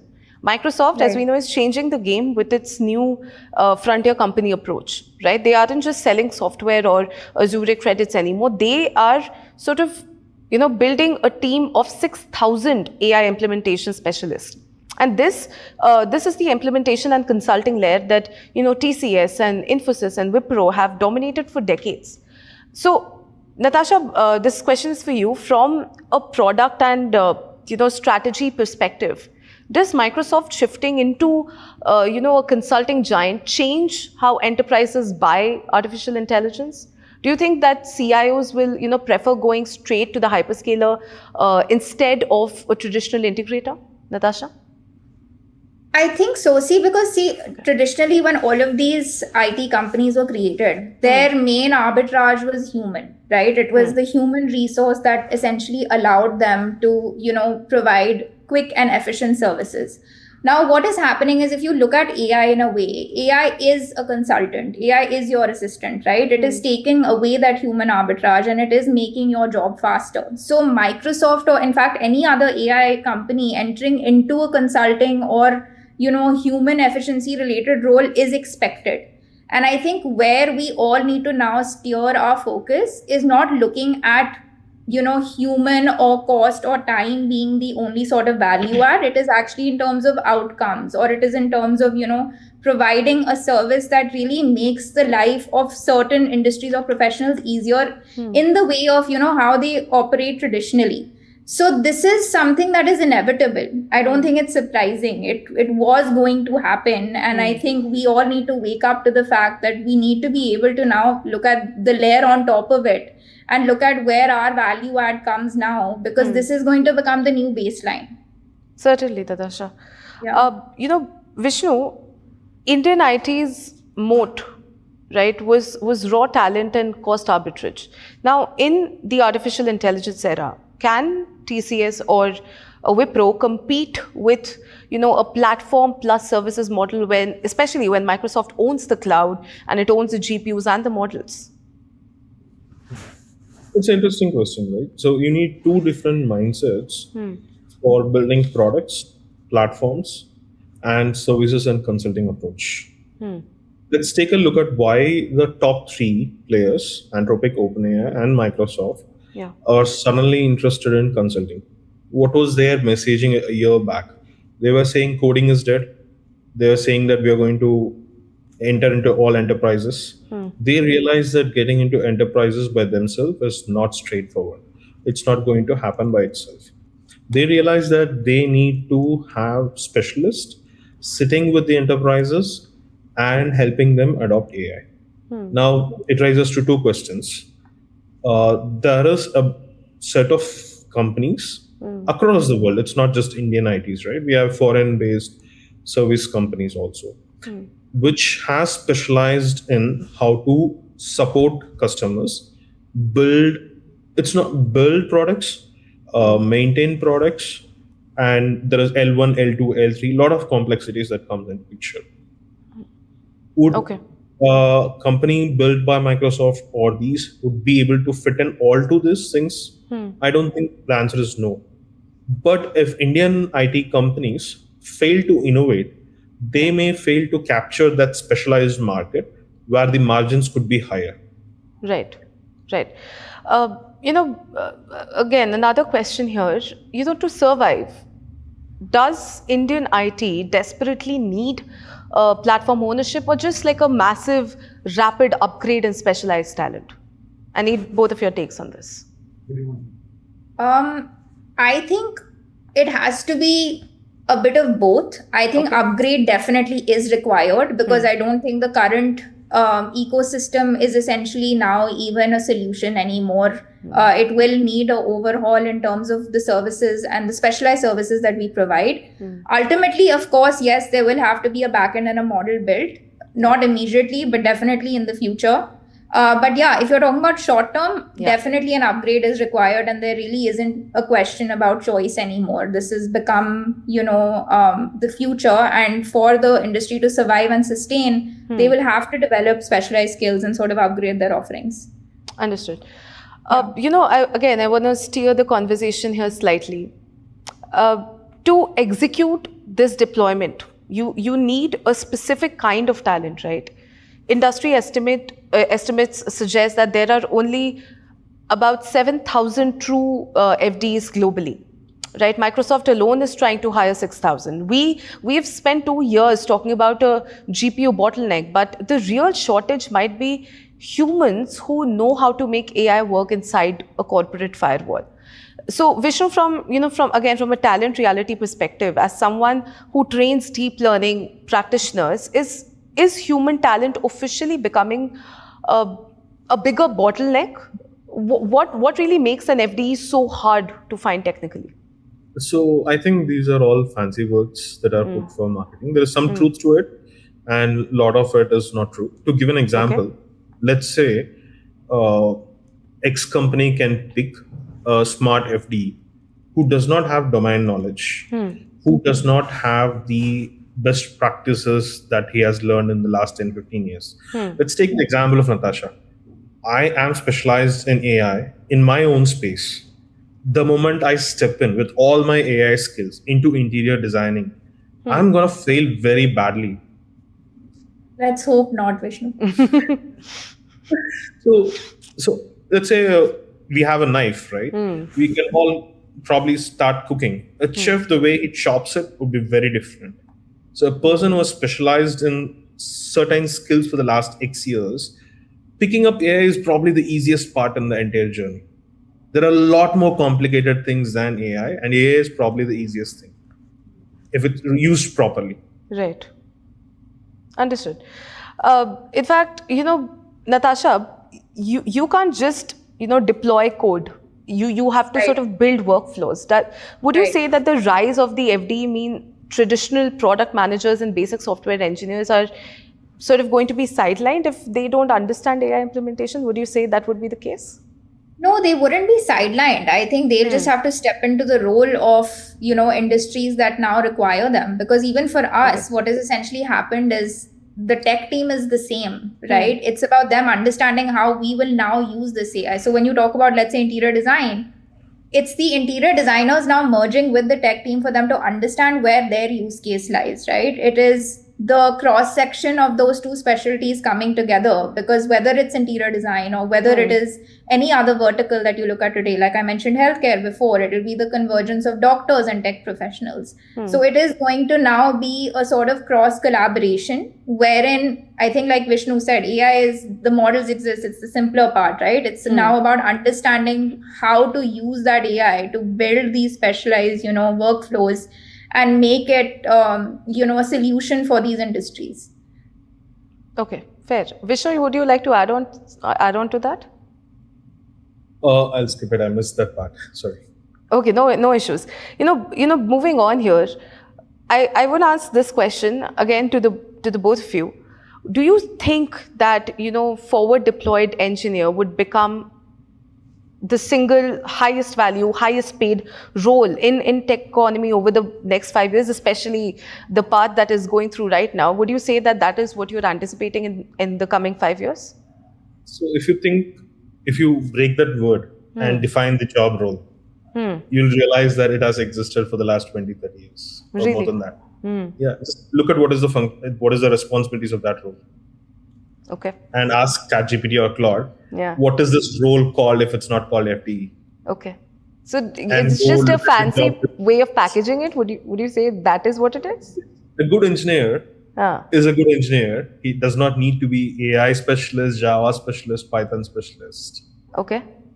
That's But there all. are all these terms coming up, no, Vishnu, like loop engineers and these terms and these job descriptions that didn't exist 5 years back. You remember there are people who are asking for big data experts with 10 years of experience. Yeah. Big data itself was 2 years. Okay. You go and look at job descriptions where they'll say, I need a PyTorch engineer with 15 years of experience, where the tool itself is like 10 years old, I think. So if you remove all the hype, the first principles are still the same. We were all the thinking baselines. about why IT sector will survive, right? But if it last 50 years, it has gone through crazy evolution, starting from mainframes, Y2K, when India was not even in the digital era. We are not the best engineers back then. We didn't have that exposure, right? To cloud. We did not build platforms, but we became the brain house for the entire world. So why do you think, or why do we all think that Indian IT firms would not evolve to such a simple thing? Okay. All right. That's a very interesting take on that, Vishu. Natasha, do you want to add on to that? No, I agree. I think the baseline of engineers or, coders, developers, I mean, essentially all of this is built on that same infrastructure, right? I mean, you can relabel them and you can sort of call them something else today. But at the end of the day, whenever technology evolves, the core principles of how anything is built remains the same. And I think it's not going to be like the FDE is going to become like the most sort of sought after job. It's, I think, anyone who's really like sort of understanding what to do with AI and how to build on top of it. Any smart coder, any smart engineer, any smart, industry professional will really be able to use that same information and build something out of it that, will become used across the board. So I don't believe that there is a shortage of this. And I think there are a lot of smart, developers across the board and engineers across the board would be able to sort of provide solutions in the future as well. Understood. Yeah. Thank you for that. I also want to pick on something that Nandan Nilekani stated. He said that AI will amplify companies that adapt. But adaptation implies, having that luxury of time. The hyperscalers are moving at breakneck speed, if I'm not wrong. The risk of disintermediation for traditional tech services is arguably at an all-time high. So, Natasha, this question is for you. Clients, they don't just want code anymore. They want operational outcomes. Would you say that legacy service firms are moving way too slowly for, to transition from delivering code to delivering autonomous workflows? Yeah, I mean, I think, like you said, right, AI adoption will sort of make your company grow faster. And I think when you're looking at legacy firms or any firm, for example, honestly, AI adoption is not really going to become a choice anymore. I think it'll have to be something that people will have to eventually get used to, because your point around them doing it slowly or hyper scaling happening, but imagine the scenario where they don't do it at all. I mean, I think, of course, there has to be some level of scale and some level of speed associated with the way that they adapt to it. But at the end of the day, it's not about whether they should or shouldn't do it. It's just about, how they do it correctly for their own vertical and how they deliver a solution around it. So this isn't really a question of, whether these companies should be shifting towards this or not. Okay. All right, Natasha. Yeah. Vishnu, if you were designing the next Infosys or the next TCS from scratch today, how would you architect their underlying tech stack to, say, compete with an AWS deployment team? So I think AWS deployment is a very different business from what Infosys does.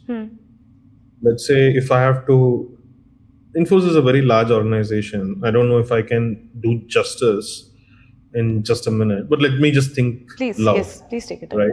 Yeah. Probably I'll not build a services company. Okay. Or if I'm building a services company, I would probably be looking at how we can leverage AI and build it from first principle. But I think the interesting question is, I have not been a great fan of services company. I understood why it is required 50 years back where India was. But in 2026, I think India needs more of products and platforms. And I think we are best placed to build a multiple platform companies and product companies. Why? Let's go back to what is more important. People who are curious, people who are hardworking is more important. We were talking about AI adoption, right? So I just remembered a story that happened when I went to my home, which is outskirts of Coimbatore. Okay. I went to a small provision shop. I was talking to the owner of that person who runs a pet shop, small pet shop. Okay. Right? His daughter was doing video editing. How she was doing it? On her phone, using Gemini, using AI. She was like a 9-year-old, 10-year-old girl. Okay. And here's the provision shop guy, small shop, marketing was being done using AI. So when we think AI adoption is low, I think it's actually increasing in very creative ways, which means we have an opportunity to build a lot of platform companies. Why not build an AWS from India? We don't have even the 7th or 8th or 9th cloud providers in the world, which is from India. Why not build that? That would be more interesting. Fair, Vishnu. Thank you for answering that, with so much clarity. I believe we can't talk about artificial intelligence value capture without talking about the company that really sells, the picks and the shovels. NVIDIA is reportedly experimenting with revenue sharing models. They don't just want to sell the chip, they want recurring usage-linked exposure to the AI compute demands generated by the applications. Right? So, Vishnu, sort of building on that, as somebody who's, deeply embedded in GPU cloud business, does this signal that fundamental economics of artificial intelligence infrastructure, it's about to break, or is NVIDIA transitioning from, a silicon supplier into, say, a toll collector? So NVIDIA by itself is a very interesting company, right? We can learn a lot from them. The tenacity, the amount of research that they have done to reach where they are. Yeah. When I talk to their teams, they don't work like a $1 trillion company. They work like a very young startup, very highly energetic. We end up learning a lot when you talk to anyone from NVIDIA. So one of the reason that I thought they would be doing is the world needs way more compute as of today, unless until some new technological innovation happens, where we can fundamentally run much better technology at a very less compute way. Unless until that happens, we need a lot of compute. We need more compute than what most countries can buy. So I think the way NVIDIA is doing is probably accelerating that journey. For example, an Indian company, what are the finance options that are available? You can go to banks, you can go to financiers. VCs are not there in such a long-term business, right? So something like this opens up opportunities for developing countries like India, Africa, Mexico, and a lot more. So this opens up and probably de-risks from majority of the AI happening in one place where all the money flows. Right. Natasha, sort of building on that, right? Yeah. If the underlying compute layer shifts to a revenue sharing model, how does that impact the way, you build and price artificial intelligence product for the end consumer? So I think as an agent, you're actually 2 layers removed from it, because technically what is happening is the compute is being used by the model and you're using the model. So we're kind of like the layer above it. So our revenue model actually pretty much stays static, because our rev share or sort of our toll collection is happening by the model, not so much by the GPU provider. I think this is a bigger problem for the model creators. But speaking from their perspective, I think if you are a model creator and, if you are using the sort of compute capacity, it's not really a bad model to be into a rev share model, because really it's about access, right? Like, let's say if my constraint now is the fact that I have limited computational ability, and if that can sort of be in some way subsidized by it being a rev share model, I think it's happened in real estate. So why can't it happen, in AI? When we take up spaces, a lot of our rent gets subsidized by rev share model. So why can't the same sort of, business model be transferred to AI as well? Certainly. Natasha, building on that, would you say that this is the beginning of the AI factory business model, where compute isn't just, rented out, but, it's aggressively partnered with? Yeah, I think because compute will become a constraint, and it has become a constraint. I think Meta is facing that. I think Gemini is scaling back its access to Meta because of compute limitations. It is something that a lot of, large AI companies are facing, and that's honestly become their biggest drain. So I don't think it would be surprising for that shift to happen. Okay. All right. Yeah. Thank you for answering that, Natasha.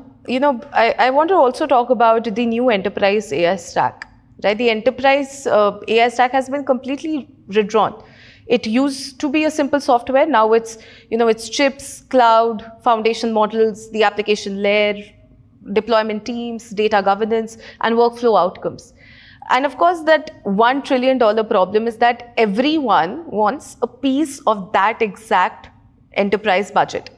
So, Vishnu, this question is for you. Looking at this fractured stack, will open source models ultimately win the enterprise, simply because companies are desperate for control over their stack and their data? So, there are two fundamental reasons why companies would want to rely on open source. And I don't think it's going to be open source or frontier model. So today, frontier model ideally wants them to be used for every use cases. What enterprises are realizing is they start with a POC. Let's say, for example, there is no data control issues. They're okay with the data being shared. For the POC, it works well. But the moment they scale it, they see this price skyrocketing. For any business, having a healthy margins is essential. And to bring the margins back, they look for more efficient ways. If you just need a small two-wheeler to go from point 1 to point B, you don't need a 18-wheel truck like the IBM CEO was mentioning in another podcast. Okay, understood.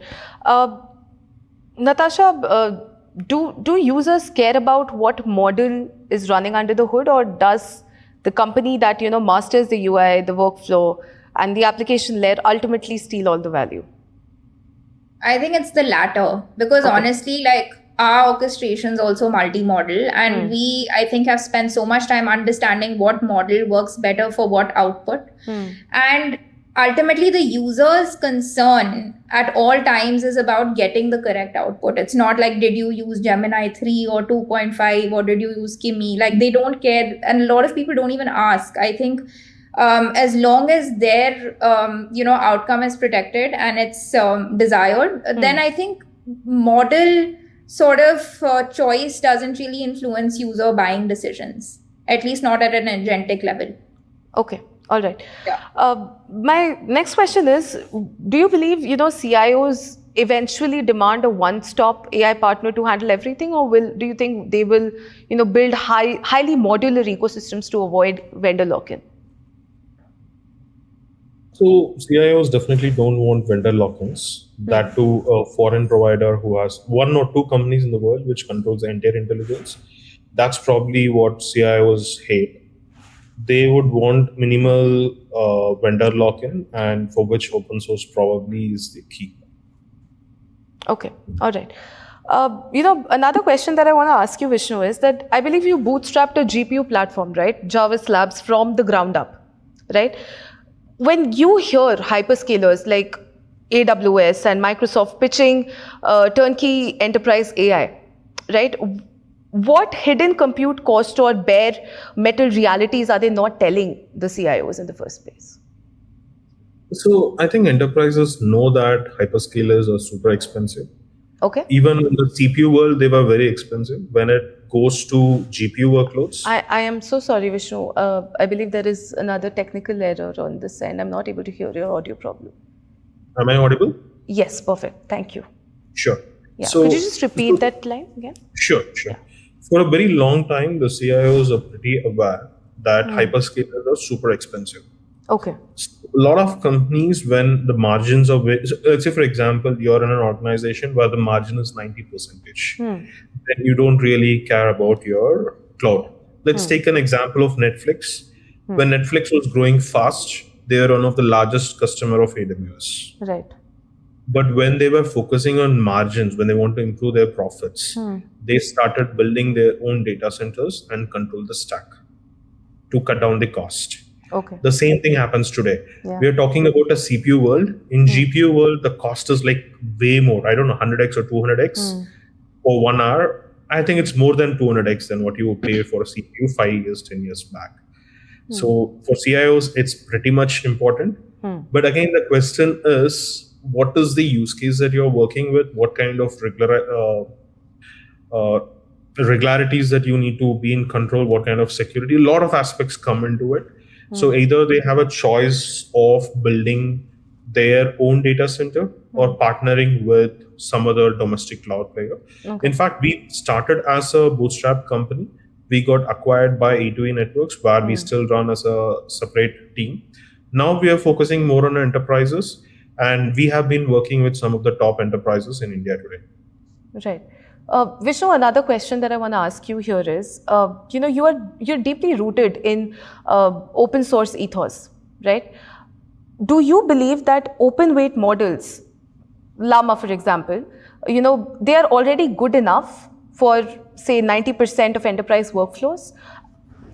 Because I believe they're rendering closed APIs from Anthropic and OpenAI unnecessarily as well. So would you feel that these open weight models are good enough for these enterprises? So the question is, again, depending on the use case, the answer changes.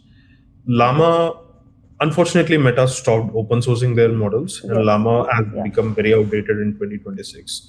There are models like Quen, Gemma from Google. Even these recent examples for that matter, Yes, GLM 5.2 is at par or slightly better than your Opus 4.6 and GPT 5.5, right? So if you are looking at sovereignty control, these models become very critical for your deployment. But the challenge is deploying them is not a playbook which everyone shares.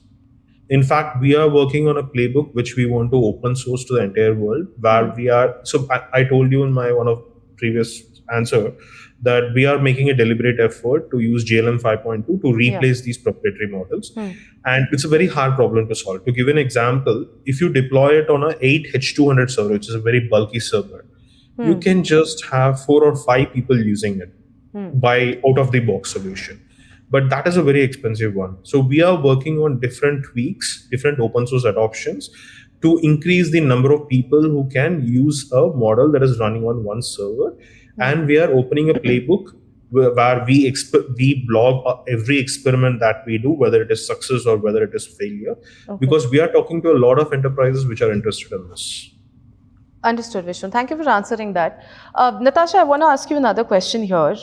As a founder who has built consumer and operational tech, how do you bridge that gap between the AI model that works technically and an AI product that employees, actually want to use in their daily workflows? So, honestly, when I started building Agent B, we built it for our own use case. It was for sort of optimizing my own timelines for, our client deliverables. I'm so sorry, Natasha. I'll have to interrupt you. Again, I believe there's an audio problem here. I would request my producer to fix it if possible. Can you say something, Natasha? Hello? Yes, you're audible now. Thank you. Okay. Yeah. Perfect. I'll just go over it again. Yes, please. So I think to answer your question, we started building Agent B actually as a solution for our internal issues, right? It was essentially to optimize our own deliverables to clients, to make them faster, to reduce sort of the time that we were taking to visualize and render, products. You're right. I think the biggest challenge was to convince my own team to use it, because they were like, we already have a software that works, right? We already have AutoCAD and we already have 3ds Max, and why are you putting this new tool in front of us? And what's even the point of it? So I think, honestly, for me to bridge the gap to now reach a point where my team is completely dependent on it, we've completely overhauled the way that we work internally. It's taken me a year, because from sort of understanding how to integrate it, convincing them, getting them onto the platform, and making them almost addicted to it. Because now, like, if I run out of credits for one of the employees, they're like, please renew it ASAP. So for me, that's actually a very joyous state, because it's really nice to see that something that actually had so much inertia has now come to a point of full adoption. So I think that is really where the sort of cross lies, right? I think building a consumer business, you realize that everyone has things that they believe in and they're comfortable using. And now from that situation to having your own team, and now having external architects and interior designers on the platform who also believe in the product, it's been a really interesting journey, and I'm really happy to see how it's unfolded. I'm sure, Natasha. I mean, Natasha and Vishnu, it's been an enthralling conversation. You wanted to add something, Vishnu? I want to add a point to what please Natasha said. I almost doing exactly opposite of what she's doing. Okay. I got so much addicted to OpenAI, all these models. I used it for most of my workflows.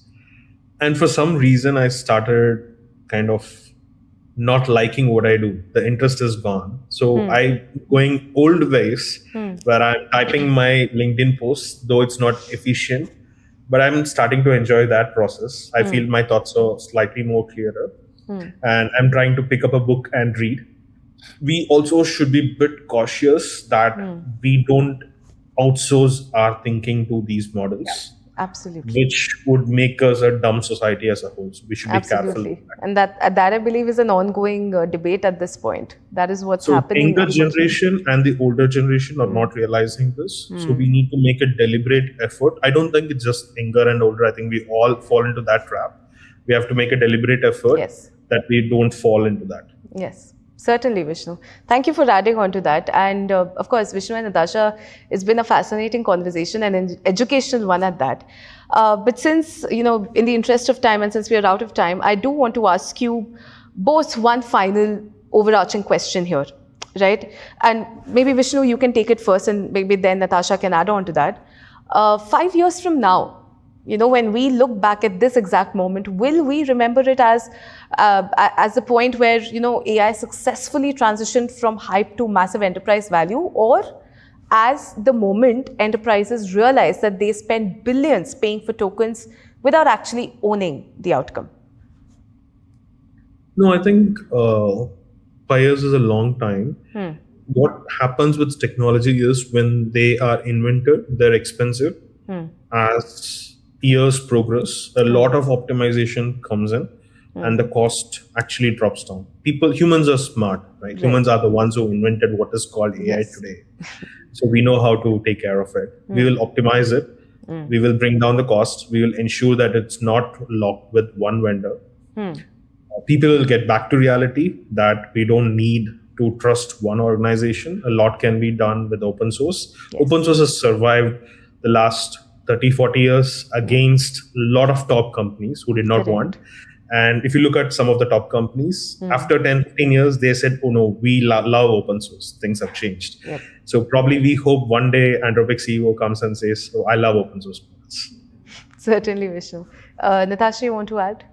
Yeah, I think honestly, I agree with Vishnu. I think technology, every time it's introduced, not just software, even hardware, in its native original form is always expensive, because we haven't really figured out the optimal product. We haven't really figured out, how to look at cost efficiencies. But as you go through the years, I mean, even if you look at laptops, desktops, everything, it's gone through its own journey of evolution. So I think the speed at which we're burning tokens today, or using compute capacity, it will all sort of streamline down the road, and AI will definitely reach some sort of enterprise efficiency. I don't think it's going to be a look back to, oh, we wasted so much cost kind of just burning through tokens. I don't think that's really going to be our thought process 5 years down the road. All right, which means we can expect sort of a brighter picture out there.